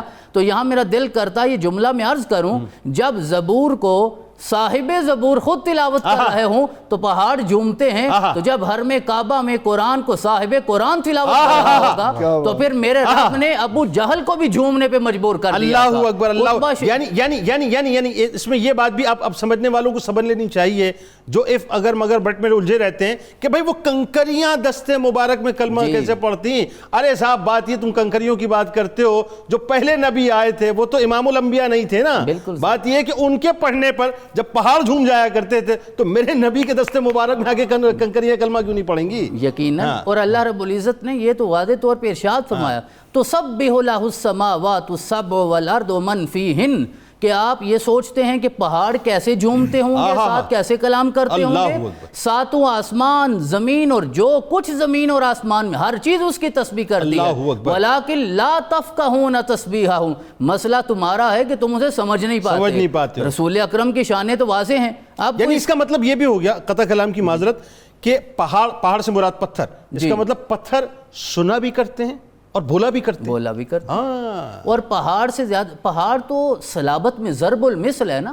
اگر پہاڑ کو میرے رب نے کہا کہ تو نے جھومنا ہے اور ساتھ پڑھنا ہے، آپ پہاڑ حجر اسود کو دیکھ لیجئے صاحب، قطع کلام کی معذرت۔ جی، اور حجر اسود نے تو کئی بار کلام کیا، نبی پاک کے لیے کلام کیا، نبی کی آل کے لیے کلام کیا، حضرت سیدنا زین العابدین کی امامت کے لیے کلام فرمایا، تو امام الانبیاء کے لیے کیوں نہیں کلام کرے گا؟ آئیے پہاڑ کی طرف دوبارہ چلتے ہیں۔ اور سب سے بڑا معجزہ یہ ہے کہ جب آپ تلاوت کرتے تھے تو پہاڑ بھی ساتھ تلاوت کرتے تھے، اور یہ بھی روایات میں آتا ہے کہ آپ زبور کی تلاوت اتنی جلدی فرما لیا کرتے تھے جتنی دیر گھوڑے پہ سواری کرنے میں لگتی ہے. یعنی وہ مسئلہ بھی حل ہو گیا مولا کائنات والا؟ ہو گیا، مسئلے تو سارے حل ہیں. قال الذی عندہ علم من الکتاب انا آتیک بہ قبل ان تقوم من مقامک. اور پھر وہ آصف بن برخیہ اٹھے، انہوں نے کہا کہ میں پلک جھپکنے سے پہلے لا سکتا ہوں. جسے زبور کا قال الذی عندہ علم من الکتاب، یعنی جسے زبور کا تھوڑا سا علم ملے وہ پلک جھپکنے میں تخت کہاں سے لا سکتا ہے؟ تو جسے اللہ نے قرآن کا علم عطا فرمایا ہو، علم کے شہر کا دروازہ بنایا ہو، وہ ایک رکاب پاؤں میں رکھتا ہے، آغاز کرتا ہے، دوسرا رکاب پاؤں میں جاتا نہیں تو اسے مکمل فرما دیتے. سر مجھے یہاں کہنے دیئے، بات چونکہ عشق کی آ گئی اور ساری ظاہر ہے یہ ہم تو غلام ہیں نا، تو غلام کو تو نقطہ ملنا چاہیے. یہ جو آپ نے بات فرمائی آصف بن برخیہ کا معاملہ، میں حیران ہوتا ہوں. یمن سے فلسطین کا فاصلہ 25 کلومیٹر کا ہے، 2500 کلومیٹر کا، سوری 2500 کلومیٹر کا ہے. میں حیران ہوتا ہوں کہ وہ 7 محلوں کے اندر اس تخت کو رکھا تھا بلقیس نے، 7 محلوں کے اندر. اب آپ دیکھیے کہ وہ بڑا ایک لاجیکل بات ہے کہ وہ تخت ہوا میں اڑتا ہوا نہیں آیا، بلکہ اس کو اس طرح بیان کیا جاتا ہے کہ وہ زمین میں گیا اور زمین کی تہ سے مطلب نکل کر آیا ہے. تو پلک جھپکنے سے پہلے 2500 کلومیٹر کا فاصلہ، زبور کا تھوڑا سا علم تھا، طے کروا دیا. جی جی یہ من بازیہ ہے نا جی، کہ من الکتاب، کتاب کا تھوڑا سا علم، اور جسے کتاب کا سارا علم عطا فرما دیا ان کی رفتار کا اندازہ. سبحان اللہ سبحان اللہ. اب جو اس رفتار سے پیچھے رہ گئے اب انہیں تو اندازہ نہیں ہوگا نا، جو اس رفتار کے مطابق چلیں گے انہیں اللہ ضرور یہ سمجھ اور عقل اور فہم عطا فرمائے گا. اچھا دوسرا معجزہ، جو پرندے آ کے رک جاتے تھے ہوا میں، ٹھہر جاتے تھے، بلکہ یہ بھی اللہ رب العزت نے ارشاد میں وَالطَّيْرَ مَحْشُورًا، اللہ تعالیٰ پرندوں کو روک دیتا تھا، پرندے ٹھہر کے رکتے تھے. اب یہ معجزہ حضرت داؤد علیہ السلام کا، میرے رب نے یہ معجزہ اپنے نبی کو بھی عطا فرمایا اور نبی پاک کے صدقے بڑے بڑے اولیاء کو یہ کرامتیں بھی عطا فرمائی. یہ کرامت ہے وَالطَّيْرَ مَحْشُورًا. اب وہ پرندے بھی ٹھہر کے اس کلام کو سنتے ہیں. اور یہ بھی روایات میں آتا ہے کہ آپ زبور کو جب تلاوت فرماتے تھے تو 70 سروں کے ساتھ تلاوت فرمایا کرتے تھے. اللہ اکبر. اب خان صاحب کو بھی اللہ نے 7 سر سے اوپر جاتے ہوئے گلا جو ہے وہ جواب دینا شروع ہو جاتا ہے. سبحان اللہ جی. آپ سوچئے یہ سب سے بڑا معجزہ. ایک دن آقا تشریف فرما تھے، میرے آقا نے خود ارشاد فرمایا حضرت ابو موسیٰ اشعری کو کہ آج تم مجھے قرآن سناؤ. ابو موسیٰ اشعری تلاوت کر رہے ہیں، صاحب قرآن کے سامنے تلاوت کر رہے ہیں. جب تلاوت ہو گئی نا تو میرے آقا نے مسکرا کے ارشاد فرمایا لقد اوتیتا مزمارن من مزامیر آل داؤد، کہ تیری آواز اتنی خوبصورت ہے کہ اللہ نے تجھے حصہ عطا فرمایا ہے حضرت داؤد علیہ السلام کے خوش الہانی میں سے. یعنی ضرب المثل بن گئی. ضرب المثل بن گئی. اچھا پھر ایک اور آپ کا معجزہ، کیا کمال بات ہے، کیا دستے مبارک وہ ہوں گے کہ جس میں لوہا آئے اور موم بن جائے. بالکل بتائیے نا ذرا. ارشاد فرمایا وَأَلَنَّا لَهُ الْحَدِيدُ، کہ ہم نے داؤد علیہ السلام کے لیے لوہے کو اتنا نرم کر دیا جتنا موم ہوتا ہے. اس کی تفسیر میں مفسرین نے لکھا کہ جب آپ لوہے کو ہاتھ میں لیتے تھے بغیر آگ میں تاپے ہوئے اور بغیر ہتھوڑے کے ساتھ کوٹے ہوئے، اللہ اتنی طاقت دیتا تھا، آپ لوہے کو اس طرح مسل لیتے تھے جس طرح گوندا ہوا آٹا ہوتا ہے اور جس طرح چاہتے آپ بنا لیتے تھے. وَعَلَّمْنَاهُ صنعت لبوس لکم لتحسنکم من باسکم. اور لوہے کا معجزہ کیوں عطا فرمایا؟ تاکہ آپ زرہ بنائیں اور زرہ کے ساتھ آپ اپنی جو آپ کی قوم ہے اسے بھی محفوظ فرما سکیں. اور جس طرح حضرت نے ارشاد فرمایا کہ تاکہ اس کے ساتھ کسب حلال کا ذریعہ جو ہے وہ بھی آگے بڑھتا رہے. پہلی مرتبہ تاریخ میں، یعنی یہ داؤد علیہ السلام کے حوالے سے یہ بات سامنے آتی ہے خان صاحب کہ پہلے فلیٹ زرے بنا کرتی تھیں. بالکل ہے نا. پہلی مرتبہ یہ کڑیوں والی زرے آپ نے بنانا شروع، تو آپ اپنے دستے مبارک سے کڑیاں بنایا کرتے تھے اور وہ مضبوط ترین زرے بنتی تھی. بات آگے بڑھاتے ہیں. جی ڈاکٹر صاحب بہت کمال گفتگو اس وقت ہو رہی ہے، میں چاہتا ہوں مزید رنگ اس میں آپ ڈالیے. آپ کے فیصلے بڑے اہم ہوتے تھے، اس کے بارے میں ذرا بتائیں. بے شک یہ پیاری گفتگو اس لیے ہو رہی ہے جی کہ لحن داؤدی ہے اور اس کا فیض ملا ہوا ہے بھائی سبحان. اور اس فیض میں ماشاءاللہ سے گفتگو بھی اتنی ہی پیاری ہو رہی ہے. میں نے جس طرح عرض کیا تھا کہ آپ کی جو سیرت ہے وہ ہمارے لیے مشعل راہ ہے، اور آپ کی سیرت کو اللہ رب العزت نے اسی لیے قرآن مجید کے اندر بھی محفوظ فرما لیا جی جی اور تاکہ وہ ہمارے لیے سبق بن سکے. بالکل ایسے جس طرح سے ابتدا میں بھی یہ بات ہو رہی تھی کہ اللہ رب العزت نے یہ ارشاد فرمایا، اور حضرت آدم علیہ السلام کے بعد یہ پہلی بار ہو رہا تھا کہ کسی کو خلیفہ کہا جا رہا تھا. یا داؤد انا جعلناک خلیفۃ فی الارض، کہ اے داؤد ہم نے آپ کو زمین کے اندر اپنا خلیفہ بنا کر، اپنا نائب بنا کر بھیجا ہے. اور فرمایا فاحکم بین الناس بالعدل، لوگوں کے درمیان میں آپ فیصلے کرو بالحق، فاحکم بین الناس بالحق، حق کے ساتھ لوگوں کے بیچ میں فیصلے کرو، ولا تتبع الہوا، اور خواہشات نفس کی اتباع نہیں کرنی فیصلہ سنانے میں۔ گویا کہ اس آیت کریمہ کے اندر ہمیں یہ سبق دیا جا رہا ہے کہ حضرت داؤد علیہ السلام جو فیصلے کیا کرتے تھے وہ بے عین ہی حق کے فیصلے ہوا کرتے تھے، کیونکہ آپ اللہ کے نائب تھے، اور اللہ کا نائب پھر جب آپ نے بات کی، میں تھوڑا سا اس کو اس کے ساتھ بھی ریلیٹ کروں گا کہ دجال نے تو اس پتھر کے بیٹھ کے جو فیصلے کرنے ہیں، اس پتھر کے اوپر تو بیٹھ کر قرآن عظیم نے ان فیصلوں کو محفوظ کیا کہ وہ حق کے فیصلے ہوا۔ آئے ہائے ہائے، وہ تو ہمیں پتہ ہے کہ بیٹھنے، اس کو عیسیٰ علیہ السلام کہاں بیٹھنے دیں گے؟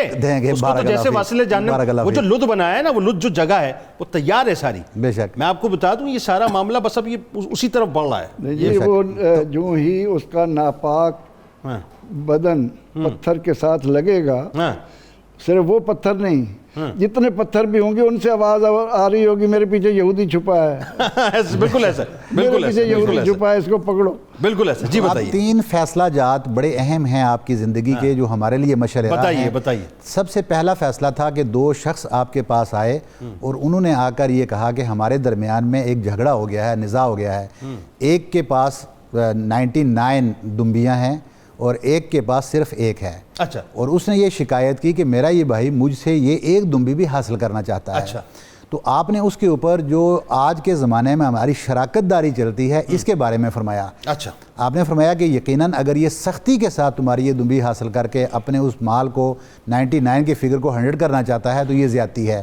اور اس کے ساتھ آپ نے یہ فرمایا کہ جو شراکت داری یعنی جب حصے داری ہوتی ہے تو اکثر حصہ دار لوگ جو ہوتے ہیں پارٹنرشپ کے اندر ایک پارٹنر دوسرے کے ساتھ اس طرح کی زیادتیاں کرتا ہے، اور ساتھ میں یہ فرمایا کہ لیکن جو ایمان والے لوگ ہیں وہ ایسا نہیں کرتے، اور یہ بھی فرما دیا جس کو قرآن نے محفوظ کر لیا کہ لیکن ایمان والے لوگ بہت کم ہوتے ہیں۔ اور آج پریکٹیکلی ہمارے بیچ میں یہ چیزیں موجود ہیں کہ پارٹنرشپ کے اندر لوگ بہت ایک دوسرے کے ساتھ ظلم و زیادتی کرتے ہیں۔ بالکل صحیح۔ دوسرا فیصلہ تھا آپ کا کہ دو اشخاص ایک بیل کی ملکیت کے لیے آپ کے پاس آ گئے۔ ایک بیل کی؟ ایک بیل تھا، دو اس کے لیے ملکیت اونرشپ ظاہر کر رہے تھے، دو کلیمرز تھے، اس کا دو کلیم تھے۔ ٹھیک ہے۔ اب آپ نے پہلے دن ان کو ڈیلے کر دیا اور واپس بھیج دیا کہ آپ نے کل آ جانا ہے اور یہ فیصلہ میں کل سناؤں گا۔ ٹھیک ہے۔ اگلے دن جب آتا ہے تو جو مدعی تھا اس کو آپ نے حکم دیا کہ اس کو قتل کر دیا جائے۔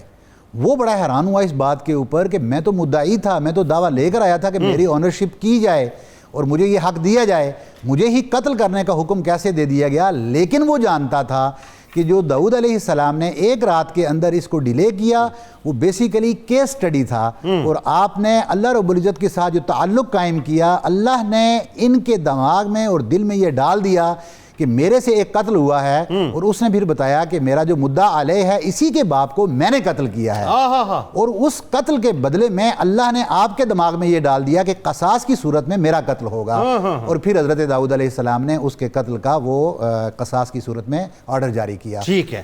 تیسرا فیصلہ تھا جو بڑا ہی امپورٹنٹ فیصلہ تھا، اور یہ ہمارے لیے اس لیے بھی ہے، سبق ہے کہ جج اور قاضی کے لیے فیصلے دو ہو سکتے ہیں اور اپنے فیصلے سے رجوع بھی ممکن ہے۔ اچھا، آپ منصب قضا پر بھی فائز سے نا، یہ بھی بڑی امپورٹنٹ بات ہے، بتائیے۔ ظاہری بات ہے نائب تھے جب اللہ رب العزت کے، تو منصب قضات آپ کے پاس تھا۔ بالکل ٹھیک۔ اچھا، فیصلہ یہ تھا کہ ایک قبیلے کے جانوروں نے دوسرے قبیلے کے کھیتوں کو اجاڑ دیا، مویشی گئے اور جا کر بکریاں گئیں، ریوڑ گیا پورا اور فصلیں اجاڑ دیں۔ اب وہ کیس آپ کے پاس آیا تو آپ نے نقصان دیکھا کہ جن کی فصلوں کا نقصان ہو رہا ہے وہ نقصان بھی اتنا ہی ہے جتنے دوسرے لوگوں کے مال کی ملکیت بنتی ہے۔ ٹھیک ہے۔ تو آپ نے کہا کہ ان کا مال فصل والے لوگوں کو دے دیا جائے اس کے عوض کے طور پر۔ ٹھیک ہے۔ لیکن ساتھ ہی کیونکہ حضرت سلیمان علیہ السلام بھی موجود تھے تو انہوں نے بھی ایک فیصلہ سنایا۔ انہوں نے کہا کہ بہتر یہ ہے، کیونکہ اس صورت میں یہ ہوگا کہ ان کا مال چلا جائے گا اور ان کے پاس بچے گا کچھ نہیں، تو انہوں نے یہ فرمایا کہ آپ اس کو اس انداز میں کر لیا جائے کہ جو مال ہے اس کو فصل والے لوگوں کو اس وقت تک دیا جائے جب تک پہلے والے لوگ ان کی فصل کو دوبارہ تیار نہیں کر لیتے۔ اچھا، ان کی کھیتیوں کو دوبارہ تیار کیا جائے، تو اس عرصے میں ان کا یہ جو تاوان ہے وہ بھی ان کو مل جائے گا، اور جب ان کی کھیتیاں تیار ہو جائیں گی تو ان کا مال پہلے والوں کو واپس کر دیا جائے، تو دونوں اس صورت میں بچ جائیں گے۔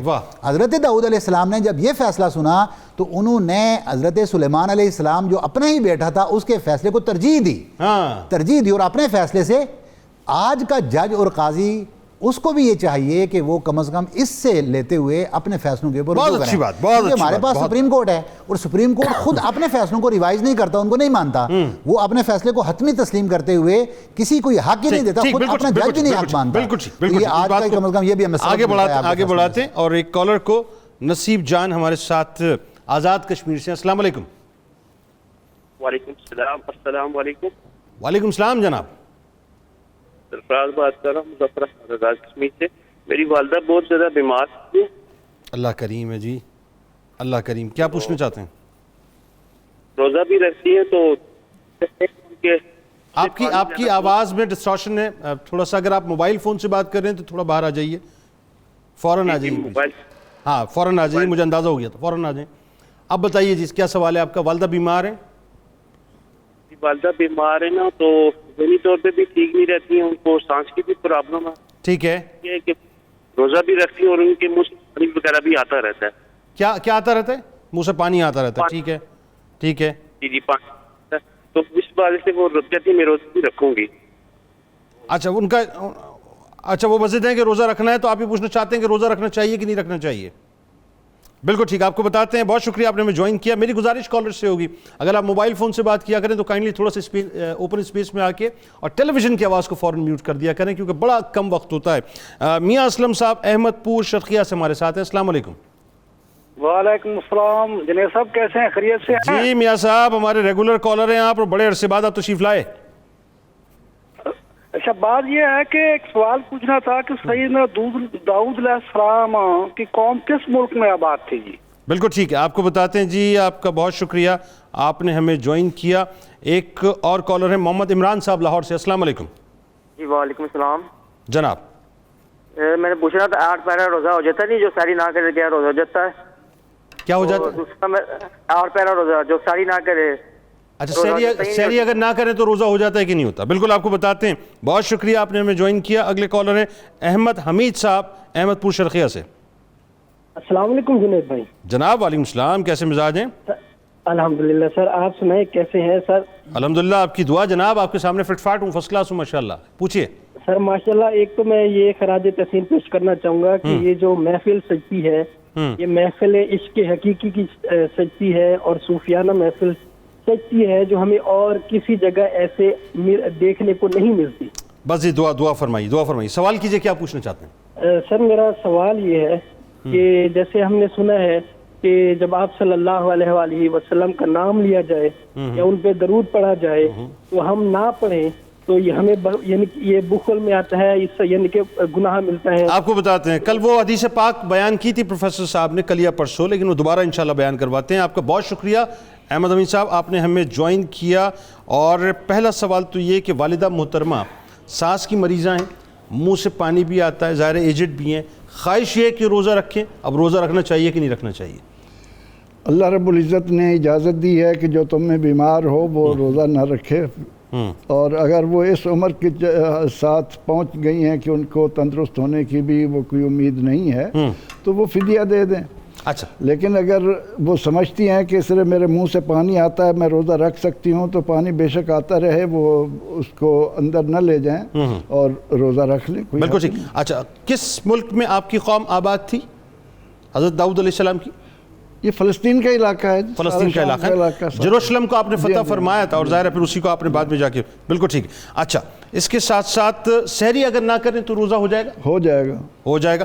اور آخر میں سرکار مدینہ صلی اللہ علیہ وآلہ وسلم کا نام گرامی آئے اور درود پاک نہ پڑھیں تو کیا یہ بخل میں شمار ہوگا؟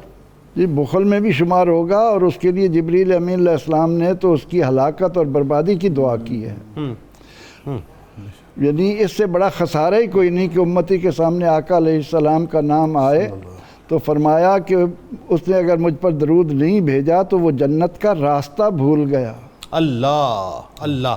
اچھا ایک بات اور بھی ہے، ایک سوال اور میرے ذہن میں یوں پیدا ہو گیا کہ ایک بات تو یہ ہو گئی کہ بہت سے لوگ مثال کے طور پہ اٹھ نہیں پائے، یا مطلب کوئی اور وجہ ہوئی کہ ونس ان اے بلو مون سحری نہیں کر پائے تو وہ تو آپ نے جواب دے دیا کہ جی ٹھیک ہے روزہ ہو جائے گا، لیکن اس کو روٹین تو نہیں بنانا چاہیے نا؟ روٹین نہیں بنانا چاہیے، وہ ساری برکت ہے، برکت ہے اور سرکار کی سنت ہے، بدن کو قوت بھی ملتی ہے، لیکن اگر کوئی کسی وجہ سے کسی دن نہیں جاگ سکا اور روزہ اس میں قوت محسوس کرتا ہے، اگر اسے اندیشہ ہو کہ میں نے روزہ رکھا تو ہو سکتا ہے کہ میری صحت جواب دے جائے، تو وہ شروع میں نیت ہی نہ کرے، قضا کر لے بعد میں، کیونکہ اگر روزہ رکھنے کے بعد توڑے گا تو پھر جان بوجھ کر توڑنا ہوگا، اس کا پھر کفارہ دینا پڑے گا۔ بالکل ٹھیک۔ اچھا، حضرت داؤد علیہ السلام کی قوم کے حوالے سے بات ہو رہی تھی اور ایک بڑا عبرتناک واقعہ ان کا جو آپ ابتدا میں بیان فرما رہے تھے، میں نے کہا تھا کہ بریک کے بعد آپ سے بیان یوم السبت کے حوالے سے، وہ جو بندروں کی شکل میں متشکل فرما دیا اللہ نے، ذرا اس کی تفصیل بتائیے، ہوا کیا تھا وہ؟ اب میں نے جیسے ابتدا میں کہا کہ اللہ تعالیٰ نبی اس لیے سلام اللہ علیہ بھیجتے ہیں کہ ان کی اطاعت کی جائے، اور اسی اطاعت کے ضمن میں قرآن کریم نے ایک بات کہی کہ ما یاتیہم من رسول الا کانوا بہ یستہزئون، کوئی بھی رسول ایسا نہیں آیا کہ جس کی قوم نے ان کا مذاق نہ اڑایا ہو۔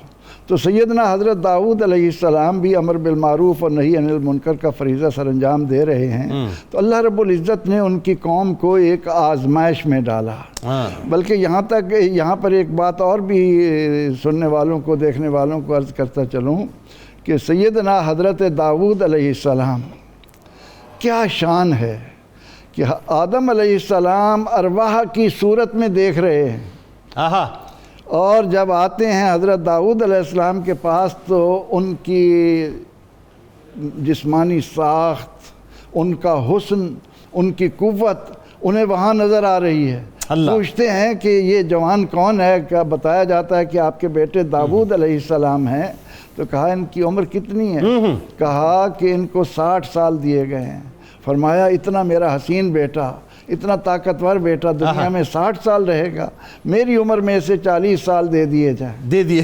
اللہ رب العزت نے ان کی دعا قبول کر لی، اور پھر جب ان کے 40 سال باقی تھے اور آدم علیہ السلام کے پاس ملک الموت آئے تو کہنے لگے نہیں میرے تو ابھی 40 سال اور ہیں، ٹھیک ہے، اور اللہ تعالیٰ نے ان کو بھی دے دیے۔ اس سے نبی کی عظمت کا اندازہ ہمیں ذہن میں رکھنا چاہیے کہ اللہ تعالیٰ کے ساتھ ان کا کیا تعلق ہوتا ہے۔ تو اللہ تعالیٰ نے ان کی قوم کو یہ آزمایا کہ ہفتے کے دن مچھلیاں زیادہ آ جاتی تھیں تالاب میں، ٹھیک ہے، تو ان کا آزمائش کی گئی انہیں کہ اس دن تم ان کا شکار نہیں کر سکتے، ٹھیک ہے، اس کے علاوہ دنوں میں جو مچھلیاں ہوں ان کو پکڑا کرو۔ اب اللہ رب العزت کی طرف سے یہ حکم ملنے کے بعد وہ قوم اپنی خواہشات پر قابو نہ رکھ سکی، پھر 1 دن نہیں، 2 دن نہیں، اب انہوں نے جب یہ دیکھا کہ ہمیں منع کیا گیا ہے کہ ہم ہفتے کے دن شکار مچھلی کا نہ کریں، تو انہوں نے اس کے ساتھ چھوٹے چھوٹے حوض بنا لیے۔ ہفتے کے دن ان حوضوں میں ان مچھلیوں کو بند کر کے اگلے دن پکڑ کر یہ سمجھتے تھے کہ ہم نے یہ ہیلا کر لیا ہے، اور معاذ اللہ اللہ کو دھوکہ دینے کے نالیوں میں جمع کر لیتے تھے، اس کو جمع کر کے دوسرے دن پکڑ لیتے۔ اللہ رب العزت نے ان کو مہلت دی، داؤد علیہ السلام انہیں سمجھاتے رہے، اور یہ مسلسل 40 سال تک اچھا اللہ رب العزت مہلت دیتا ہے۔ 40 برس تک 40 برس تک ان کو مہلت دی گئی کہ وہ نبی کی اطاعت کی طرف آ جائیں، لیکن جب قوم مسلسل نافرمانی کی راہ پر چلی تو پھر قرآن کہتا ہے فَقُلْنَا لَهُمْ كُونُوا قِرَدَةً خَاسِئِينَ، انہیں رسوا بندر بنا کر ان کو ہمیشہ کے لیے ذلیل و رسوا کر دیا گیا، بندر ہو کر ایک جگہ بند رہے، اور اس کے بعد وہیں ان کی موت ہوئی۔ 3 دن کے اندر روایتوں میں آتا ہے کہ موت ہوئی، ان کو یعنی ختم کر دیا گیا۔ اور نبی اکرم رحمت عالم صلی اللہ علیہ وسلم سے جب یہ سوال ہوا کہ دنیا کے اندر جو موجود بندر ہیں یہ وہی ہیں، بندر اور خنزیر دونوں پوچھا گیا تھا، آپ نے فرمایا کہ نہیں، ان کو مار دیا گیا تھا، وہ ختم ہو گئے تھے، یہ ویسے ہی جانور ہیں۔ تو قرآن کریم نے اس واقعے کو بیان کر کے ہمارے سامنے یہ بات رکھی ہے کہ دین کے معاملے میں نبی علیہ السلام کی اطاعت کے مقابلے میں ہیلوں سے کام لینے کی بجائے ان کی اطاعت، ان کا دامن پکڑو تاکہ تمہیں اللہ کی رضا حاصل ہو، تمہیں کامیابی ملے۔ تو سیدنا حضرت داؤد علیہ السلام، اچھا اس میں 2 گروہ بھی بن گئے تھے نا پروفیسر صاحب؟ ایک گروہ وہ تھا جو کہ مطلب اس سے محتاط رہا تھا، یہ بہت ساری باتوں کے اندر یہ بات آئی ہے کہ بہت عمدہ بات آپ نے یاد کرائی کہ ہمیں حکم ہے برائی سے روکنے کا۔ جی جی جی، یہ بتائیے ذرا۔ تو اس ضمن میں علماء نے کہا کہ وہ لوگ بچ جاتے ہیں جو برائی سے روکتے ہیں، اور جو برائی کر رہے ہوتے ہیں وہ اس کی گرفت میں آتے ہیں۔ بالکل ٹھیک ہے۔ اور اس دوران جو لوگ خاموشی اختیار کرتے ہیں ان کو بھی نافرمانوں میں شمار کیا جاتا ہے، ان کے ساتھ شمار نہیں کیا جاتا۔ یعنی جو سائلنٹ فیچر ہے وہ بھی نافرمانوں میں، اللہ اکبر، یہی تو اس کے اندر عبرت پذیری ہے۔ تو اس چونکہ نبی اکرم رحمت عالم صلی اللہ علیہ وسلم نے فرمایا کہ من رہا منکم منکرن فلیغیرہ بیدہ، برائی کو طاقت کے ساتھ روکنا ہے، ٹھیک ہے، اگر اس کی قوت نہیں تو اس زبان سے روکنا ہے، زبان سے روکنے کی قوت نہیں تو کم از کم دل میں تو برا جاننا ہے۔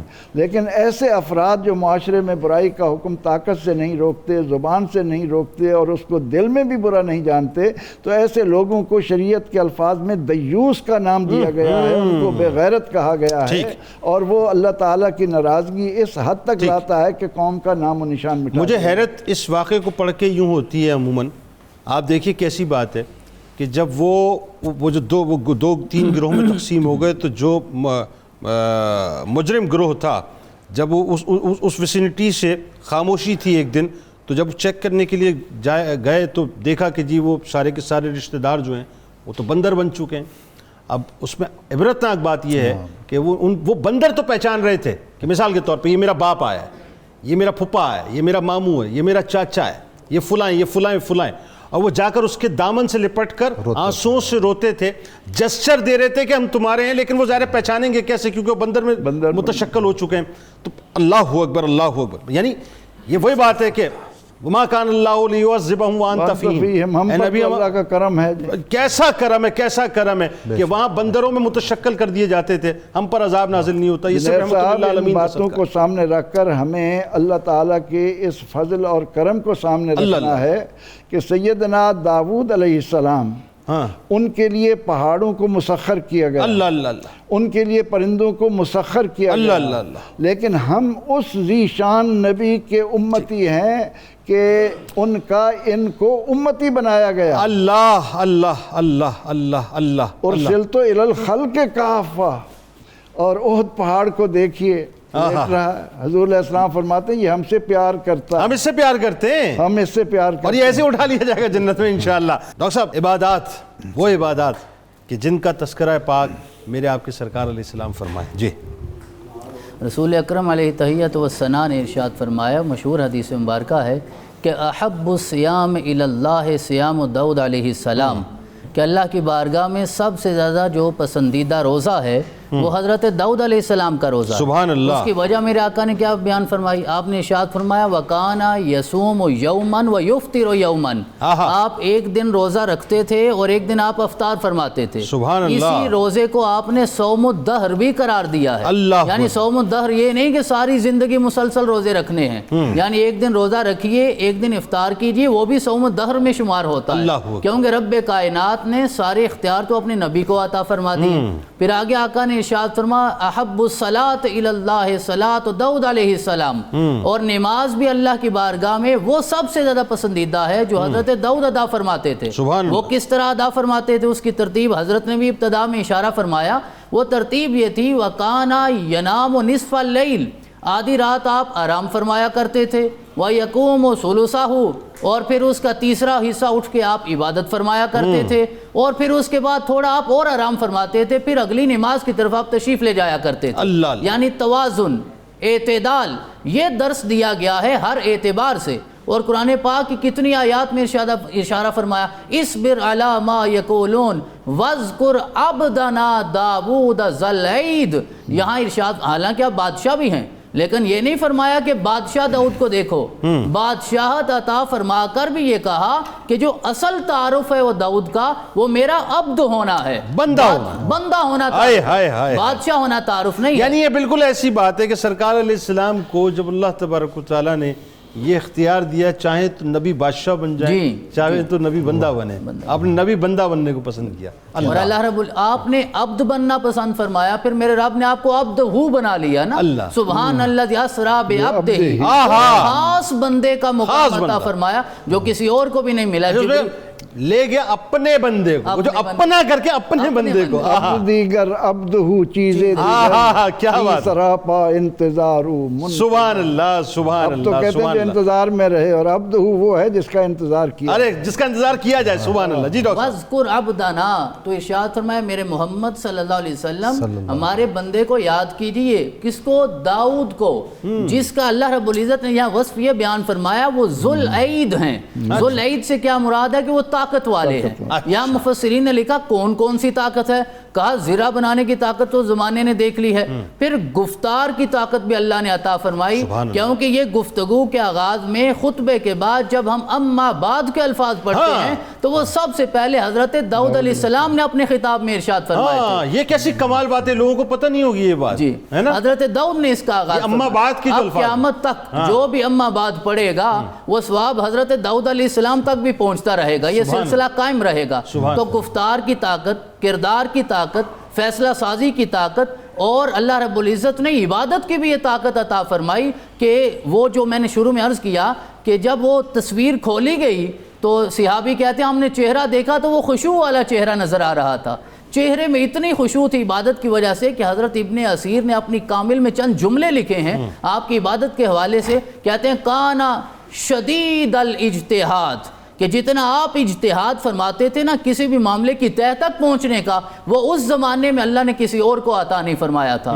اپنے زمانے کے سب سے بڑے مجتہد بھی آپ تھے، اور جو فیصلے حضرت پروفیسر صاحب نے پہلے ارشاد فرمائے وہ اپنے اجتہاد سے پھر میرے رب نے ان کی تائید بھی فرمائی اور ان کو اپنی بارگاہ میں قبول بھی فرمایا. گریہ ازاری بھی بہت کیا کرتے تھے، ذرا یہ بتائیے ڈاکٹر صاحب آپ تھوڑا سا. کثیر العبادت والبکا، آگے یہی لفظ انہوں نے ارشاد فرمائے کہ عبادت بھی بہت فرماتے تھے اور ہر وقت آپ کی آنکھوں میں آنسو رہتے تھے. وَقَانَ يَقُومُ اللَّيْلِ وَيَسُومُ النَّهَارِ، رات کو قیام فرماتے تھے اور دن کو آپ روزہ رکھتے تھے. اگلا جملہ بڑا غور طلب ہے، کہتے ہیں وَقَانَ يَحْرُسُهُ كُلَّ يَوْمٍ وَلَيْلَةٍ 4,000. اللہ رب العزت نے آپ کی حفاظت کے لیے دن اور رات میں 4,000 ملائکہ کو مقرر فرما رکھا تھا جو حضرت داؤد کی حفاظت فرماتے تھے. اس کی وجہ جنید بھائی یہ ہے جب آپ ہر وقت مخلوق خدا کی حفاظت فرمایا کرتے تھے تو اللہ نے آپ کی حفاظت کے لیے 4,000 ملائکوں نے مقرر کر دیا.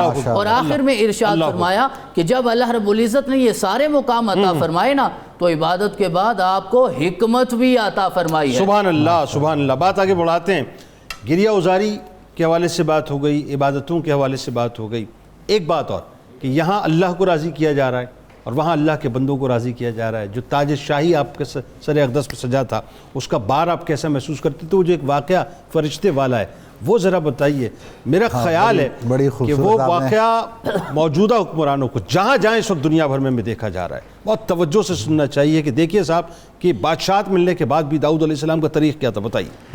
بالخصوص عبادات کا سوال کرنے کے بعد اور اتنی پیاری گفتگو ہونے کے بعد معاً بعد یہ بڑا اچھا لگ رہا ہے کیونکہ یہ جو جس واقعے کی طرف آپ اشارہ کر رہے ہیں یعنی ایک طرف اللہ کو راضی کرنے کی انتہا، اب بندوں کو راضی کرنے کا معاملہ ہے. یہ تمام عبادات کی بیس ہے سر، اس واقعے کے اوپر ساری عبادات بیس کرتی ہیں. اور کیونکہ وہ ایک حدیث مبارکہ واقعہ بیسیکلی یہ ہے کہ آپ جس طرح شروع میں آپ نے اپنے انٹرو کے اندر بھی یہ میں نے تو ایک بلٹ دیا تھا، اس کا اشارہ تھا کہ حضرت داؤد علیہ السلام ظاہر بادشاہت میں تھے تو جہاں آپ باقی عبادات کرتے تو وہاں اس کے ساتھ ساتھ آپ رات کے وقت گشت کے لیے نکلتے اور اس میں آپ لوگوں سے جا کر پوچھتے تھے کیونکہ لوگ جانتے نہیں تھے، آپ بھیس بدل کر جاتے تھے اور لوگوں سے پوچھتے تھے کہ بتائیں کہ داؤد جو آپ کا بادشاہ ہے وہ کیسا ہے.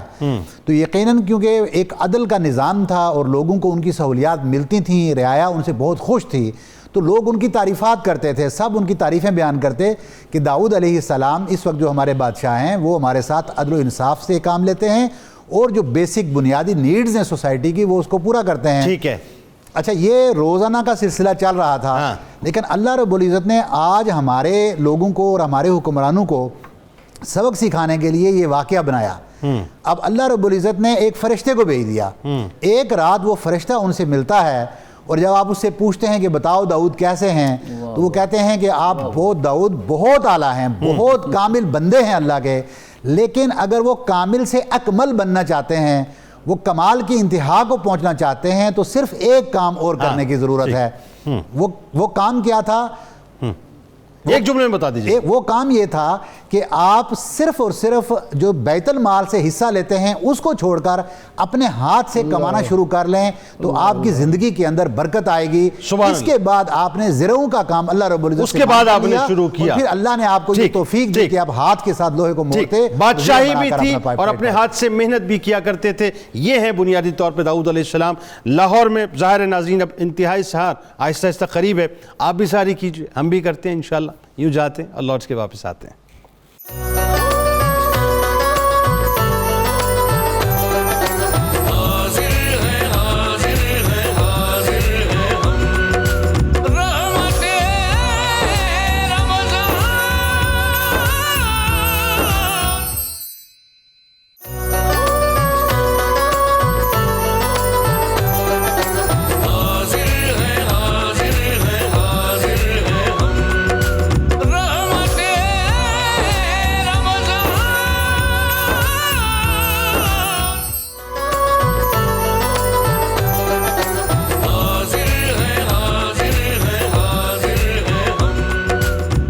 ایک بار پھر ناظرین میں آپ کو خوش آمدید کہتا ہوں. رحمت رمضان کی خصوصی براہ راست نشریات میں سحری کی نشریات کے ساتھ اور حضرت داؤد علیہ السلام کا تذکرہ پاک ہے.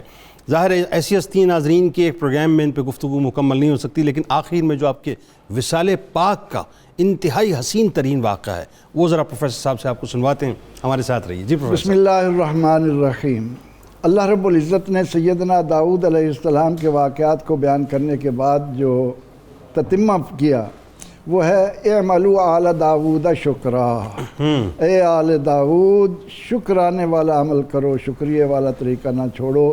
جو ہمیں پیغام دے رہا ہے کہ ان کو یہ نعمتیں ملی, تمہیں نعمت کبریٰ ملی, تم نے بھی شکر کا دامن نہیں. اللہ اللہ اللہ. آپ کو اللہ نے 100 سال عمر دی جس میں سے 40 سال آپ کے حکومت کے ہیں. ٹھیک ہے. اور اس کے ساتھ ہی اللہ نے ان کو زندگی میں اس نعمت سے بھی نوازا کہ ایسا بیٹا دیا جس کو روئے زمین کی ہر شے پر اللہ نے حکومت عطا فرمائی. بالکل وصال پاک. تو سیدنا حضرت داؤد علیہ السلام کا عمل تھا کہ جب آپ گھر سے تشریف لے جاتے تو دروازہ بند کر کے جاتے, کسی کو آنے کی اجازت نہ ہوتی. ٹھیک ہے. ایک دن یہی عمل جب ہوا تو آپ کی اہلیہ نے دیکھا کہ کوئی آ کر درمیان میں کھڑا ہو گیا, صحن کے درمیان, صحن کے درمیان میں, اور دروازہ بند ہے. دروازہ بند ہے. ٹھیک ہے. بڑی پریشان ہوئی, متفکر ہوئی کہ کیا ہوا, اور جب داؤد علیہ السلام آئیں گے تو ان کے ذہن میں کیا کیا خیالات آئیں گے, یہ ہو کیا گیا. پریشانی کے عالم میں اسی اثناء میں داؤد علیہ السلام بھی آ گئے. آپ نے بھی جب اس کو دیکھا تو جا کر کہا کہ بھائی کون ہو, کس کی اجازت سے یہاں آئے ہو؟ تو انہوں نے کہا کہ مجھے کسی کے پاس جانے کے لیے اجازت کی ضرورت نہیں ہوتی, اور دروازے سے داخل ہونے کی دروازے سے داخل ہونے کی بھی ضرورت نہیں ہے. لیکن ساتھ ہی جنید صاحب میں یہ ضرور عرض کروں گا کہ نبی کی شان بھی دیکھیے کہ ملک الموت ان سے بات کر رہا ہے. اور پہچان بھی گئے کہ ہونے والا کیا ہے. تو اس کے بعد جب آپ کو بتایا گیا آپ نے کہا ٹھیک ہے اللہ کی رضا ہے, میں جانے کے لیے تیار ہوں. یہ ہے انبیاء کا جانا. اور اس کے بعد جب آپ کو غسل دیا جا رہا تھا تو ایک خوبصورت واقعہ اس وقت رونما ہوا کہ غسل کے دوران دھوپ کچھ تیز نکل آئی. جب دھوپ آئی تو حضرت سلیمان علیہ السلام نے پرندوں کو حکم دیا کہ اپنے پر لے آؤ. آئے سبحان اللہ. کتنی ہزاروں کی تعداد میں فرشتوں نے آ کر اس طرح اپنے پر پھیلائے کہ لگتا تھا رات ہو گئی ہے. یعنی شیڈ بن گئے تھے وہ. بن گئے تھے. سبحان اللہ. اور اس کے بعد آپ نے کہا کہ نہیں کچھ روشنی چاہیے تو انہوں نے اپنا ایک ایک پر سمیٹا, ایک ایک پر کا سایہ رہنے دیا. اس طرح سے اللہ رب العزت نے اپنے اس نبی کو, اپنے اس بندے کو, اس ذوالعید کو اپنے ہاں بلا. یعنی نبی کا جنازہ ہے, ذرا دھوم سے نکلے. کیا بات ہے ڈاکٹر صاحب. اس میں ایک اور بات اسی وصال پاک کے حوالے سے مختصراً کہ 40,000 علماء کی تاریخ بتاتی ہے کہ شرکت, اور حضرت موسیٰ و ہارون علیہ السلام کے بعد سب سے زیادہ رنج و غم جو ہے وہ آپ کے جنازے کے اوپر ہوا. جی قبلہ آپ نے فرمایا کہ نبی کا جنازہ ہے دھوم سے نکلے, یہاں تو غلام نبی کے جنازے دھوم سے نکلتے ہیں. بے شک ایسا. نبی کی کیا شان ہوگی. اور اتنے علماء کرام اور ربانیون اور احبار اور مشایخ وہاں شریک ہوئے. تو میں اس ساری گفتگو سے آخر میں 2 جملے جو عرض کرنا چاہتا ہوں وہ یہ ہے کہ اللہ رب العزت نے آپ کو بادشاہت بھی عطا فرمائی تو ساتھ حکمت بھی عطا فرمائی. ہر جگہ یہ ذکر کیا وقاتل داؤد جالوت وآتاہ اللہ الملک والحکمہ، یہاں بھی ذکر فرمایا وشددنا ملکہ وآتیناہ الحکمہ وفصل الخطاب۔ تو حکمت بہت اہم ہے قبلہ، جب ہم انبیاء کے تذکرے پڑھتے ہیں اور مومن کی گمشدہ میراث ہے، جہاں سے ملے حاصل کر لو۔ حکمت ہوتی ہی یہ ہے کہ حق تک آپ دلائل کے ساتھ پہنچے، اپنی آواز بلند کر کے یا چیخو پکار کے ساتھ یا شور کے ساتھ یا روب کے ساتھ نہیں پہنچنا۔ یؤتی الحکمت من یشاء ومن یؤت الحکمت فقد اوتی خیرا کثیرا۔ اور حکمت اللہ ہر ایک کو نہیں دیتا، کسی کسی کو دیتا ہے۔ عالم تو لوگ ہو سکتے ہیں، حکیم نہیں ہوتے۔ حضرت داؤد کے سارے قصے سے پتہ چلتا ہے اگر آپ بادشاہ ہیں تو آپ کو حکیم ہونا چاہیے، اگر آپ عبد ہیں تو آپ کو حکیم ہونا چاہیے، تاجر ہیں تو حکیم ہونا چاہیے، عالم ہے تو حکیم ہونا چاہیے۔ تو مسئلہ تو نہیں اگر آپ کے علم سے زیادہ اللہ نے کسی اور کو عطا فرما دیا ہے تو انسان کو اسے بھی تحمل سے برداشت کرنا چاہیے، اور اس آیت مبارکہ کو اپنے سامنے رکھنا چاہیے کہ ادعو الی سبیل ربک بالحکمہ والموعظۃ الحسنہ وجادلہم باللتی۔ کیا بات ہے جی۔ آخر میں پروفیسر صاحب کیا پیغام دینا چاہیں گے؟ ایک واقعہ تھا آپ کا، اس سے میں استدلال صرف کرنا چاہوں گا کہ جب جالوت کے لیے یہ لشکر آیا تھا تو اس کو ایک حکم تھا جس کو قرآن نے محفوظ بھی کر لیا کہ آپ کی ایک آزمائش ہوگی، راستے میں ایک نہر آئے گی، اس نہر میں سے جو پانی سیر ہو کر پیے گا وہ اس لشکر کے اندر جا کے لڑ نہیں سکے گا، اس کی آزمائش ہے، اور صرف جو ایک چلو پانی اس میں سے لے سکتے ہو آپ کو اس کی اجازت ہے۔ تو صرف 313 لوگ ایسے بچ گئے تھے جنہوں نے وہ ایک چلو بھر پانی لیا۔ حکمت یہ تھی کہ وہ جو چلو بھر پانی جس نے اٹھایا تھا، اپنی مٹھی کا پانی لیا تھا، وہ پانی اس کے لیے اور اس کی سواری کے لیے کافی ہوگا۔ اور اچھا وہاں بھی 313 تھے، وہاں بھی 313 تھے، اور جنہوں نے سیر ہو کر پانی پیا تھا وہ جا کر جب جالوت کے مقابلے کے لیے آئے تو ان کے اندر حکمت اور سخت طاقت ختم ہو چکی تھی۔ گزارش صرف یہ کرنی ہے، رمضان کا مہینہ ہے، اللہ رب العزت نے جو طریقے اور اصول بتا دیے ہیں ان بتائے ہوئے طریقوں کے مطابق جو رزق مل رہا ہے اس پہ قناعت کریں، بالکل ٹھیک، بالکل حرام خوری کی طرف مت جائیں، ہر عبادت کی جڑ ہے۔ بالکل ٹھیک۔ آپ تینوں آپ کا بہت شکریہ، آپ تشریف لائے۔ ناظرین کرام، میں خان صاحب کی طرف آپ کو لیے چلتا ہوں، خان صاحب کے بعد وقفے پہ جائیں گے، اور وقفے سے جب لوٹیں گے انشاءاللہ تو آپ کی پسندیدہ سیگمنٹ قصص القرآن کے ساتھ آج میں حضرت عزیر علیہ السلام کا تذکرہ کروں گا۔ کمال تذکرہ ہے صاحب، 100 برس تک اللہ تعالیٰ نے آپ کو موت عطا فرمائی، 100 برس کے بعد آپ کو زندہ کر دیا، لیکن زندہ ہونے کے بعد کمال یہ تھا کہ آپ کے پھل اسی طرح سے سلامت تھے۔ واقعہ کیا ہے انشاءاللہ بریک کے بعد۔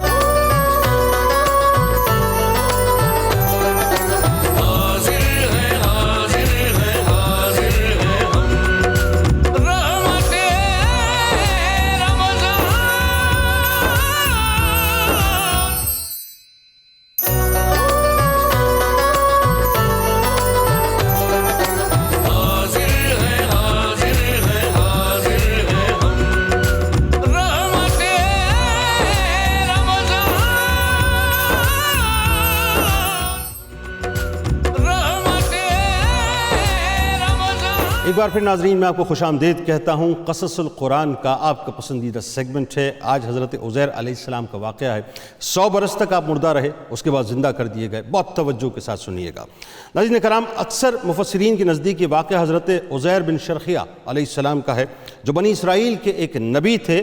یہ واقعے کی تفصیل یہ ناظرین کہ جب بنی اسرائیل کی بدعمالیاں بہت زیادہ بڑھ گئیں تو ان پر خدا کی طرف سے عذاب آیا کہ بخت نصر بابلی ایک کافر بادشاہ نے بہت بڑی فوج کے ساتھ بیت المقدس پر حملہ کیا اور شہر کے 1,00,000 باشندوں کو قتل کر دیا، 1,00,000 لوگوں کو ملک شام میں ادھر ادھر بکھیر کر آباد کر دیا، اور 1,00,000 کو گرفتار کر کے لونڈی یا غلام بنا لیا۔ حضرت عزیر علیہ السلام بھی انہی قیدیوں میں تھے۔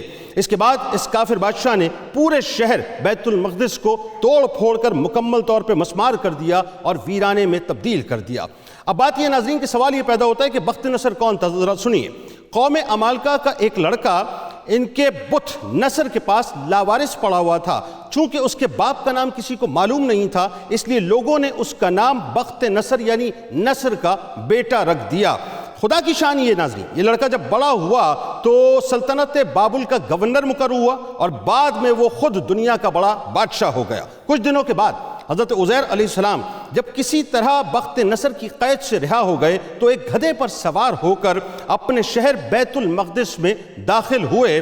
ویرانی اور بربادی دیکھ کر آپ کا دل مکمل طور پہ بھر آیا اور آپ رو پڑے۔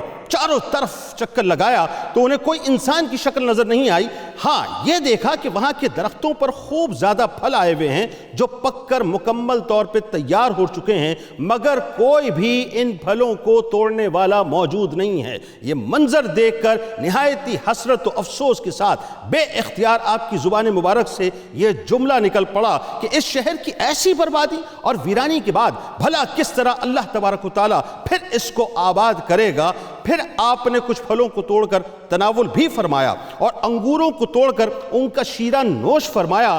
پھر بچے ہوئے پھلوں کو اپنی جھولی میں ڈال لیا اور بچے ہوئے انگوروں کے شیرے کو اپنی مشک میں پھر بھر لیا اور اپنے گدھے کو ایک مضبوط رسی سے باندھ دیا اور پھر آپ ایک درخت کے نیچے لیٹ کر سو گئے. اسی نیند کی حالت میں ناظرین، اب بڑی توجہ رہ کے آ رہا ہے کہ اسی نیند کی حالت میں آپ پردہ فرما گئے اور اللہ تبارک و تعالیٰ نے درندوں، پرندوں اور چرندوں اور جنوں اور انسان سب کی آنکھوں سے آپ کو مکمل طور پہ اوجھل کر دیا، یعنی کوئی بھی آپ کو نہ دیکھ سکا.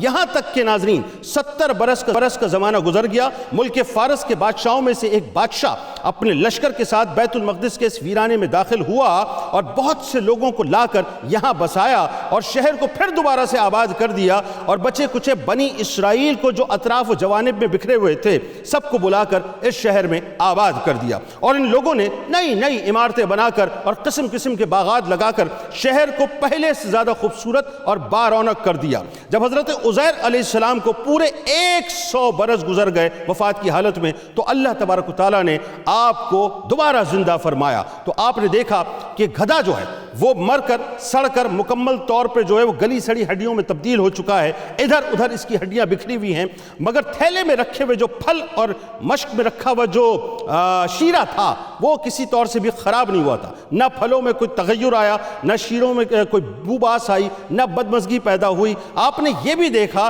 کہ اب بھی آپ کے سر اور داڑھی کے بال کالے ہی ہیں اور آپ کی وہی عمر یعنی 40 برس کی اب بھی ہے، یعنی وہاں پہ زمان و مکان کی قید سے آپ بالاتر ہو چکے تھے. آپ حیران ہو کر سوچ و بچار میں پڑے ہوئے تھے کہ آپ پر وحی اتری اور اللہ تبارک و تعالیٰ نے آپ سے دریافت فرمایا کہ اے عزیر آپ کتنے دنوں تک یہاں پر رہے؟ تو آپ یہ خیال کر کے کہ میں صبح کے وقت سویا تھا، اب عصر کا وقت ہوگا، یہی جواب دیا کہ میں دن بھر یا دن بھر سے کم سوتا رہا. تو اللہ تبارک و تعالیٰ نے فرمایا کہ نہیں اے عزیر تم پورے 100 برس تک یہاں ٹھہرے رہے ہو. ناظرین کتنے؟ 100 برس تک.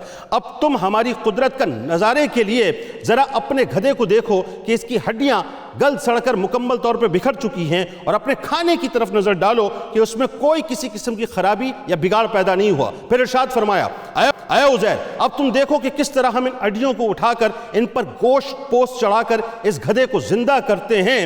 چنانچہ حضرت عزیر علیہ السلام نے دیکھا کہ اچانک جو بکھری ہوئی ہڈیاں تھیں ان کے اندر حرکت پیدا ہونا شروع ہو گئی اور ایک دم تمام ہڈیاں جمع ہو گئیں اور اپنے اپنے جوڑ سے جا کر مل گئی اور گدھا ایک ڈھانچہ بن کر کھڑا ہو گیا اور لمحے بھر میں اس ڈھانچے پر گوشت پوست چڑھ گیا اور گدھا زندہ ہو کر اپنی بولی بولنے لگا. یہ دیکھ کر حضرت عزیر علیہ السلام نے بلند آواز سے یہ کہا کہ یعنی میں یقین اور ایمان رکھتا ہوں کہ اللہ تعالیٰ ہر چیز پر قدرت رکھنے والا ہے.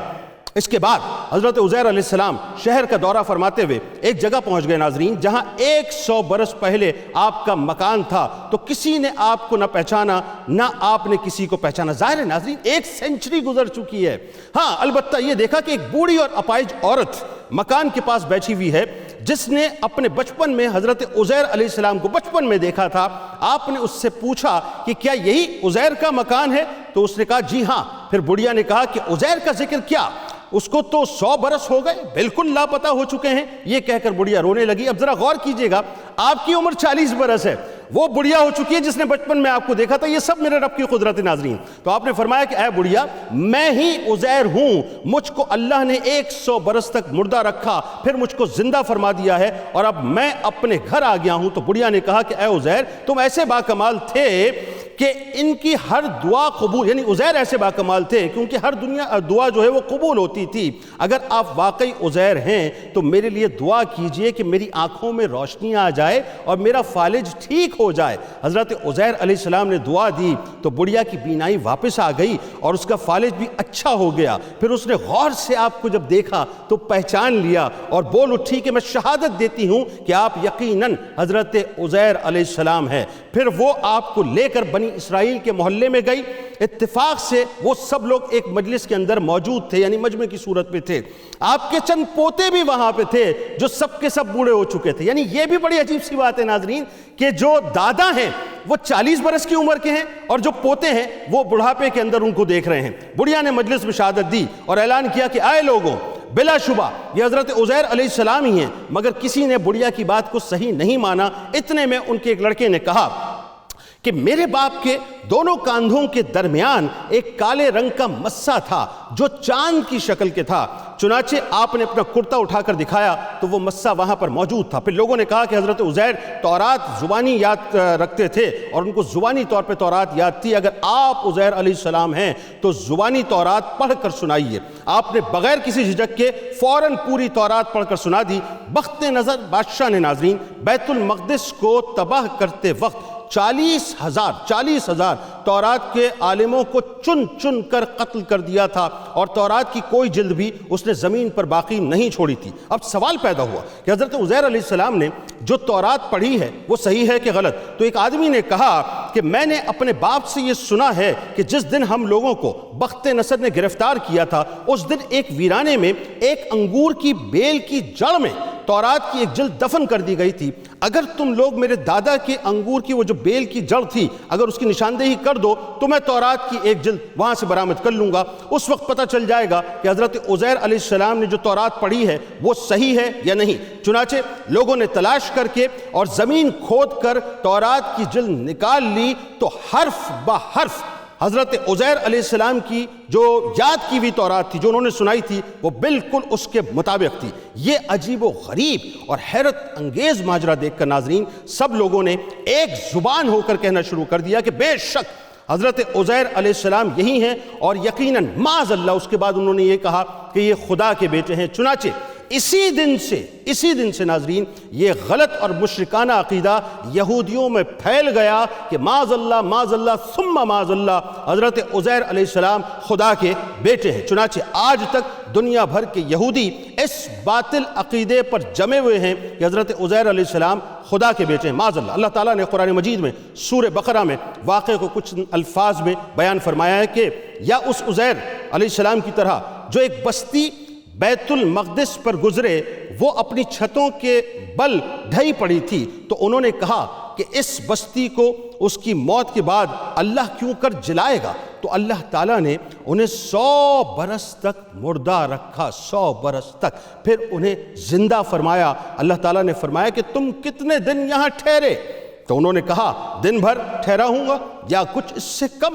تو اللہ تبارک و تعالیٰ نے فرمایا کہ نہیں، آپ تو 100 برس تک یہاں ٹھہرے رہے ہیں اور آپ اپنے کھانے اور پینے کی چیزوں کو دیکھ لیجئے وہ سڑی نہیں ہیں اور اپنے گدھے کو دیکھیے جس کی ہڈیاں تک سلامت نہ رہیں اور اس لیے کہ ہم آپ کو لوگوں کے لیے اللہ کی نشانیاں بنا دیں اور ان ہڈیوں کو دیکھو کہ ہم انہیں اٹھا دیتے ہیں پھر انہیں گوشت پہناتے ہیں. جب یہ معاملہ ان پر ظاہر ہو گیا تو انہوں نے کہا کہ میں خوب جانتا ہوں کہ اللہ سب کچھ کر سکتا ہے. بے شک اللہ سب کچھ کر سکتا ہے. وہ ہمیں سب کچھ دکھاتا ہے ناظرین لیکن ہم دیکھنے کو تیار نہیں ہیں. کل انشاءاللہ زندگی رہی تو اسی وقت اسی چینل پر ایک بار پھر آپ سے ملاقات ہوگی. اس دعا، اس امید، اس یقین کے ساتھ اجازت دیں. اللہ تبارک و تعالیٰ آپ کا، ہمارا، ہم سب کا حامی و ناصر ہو. اللہ حافظ.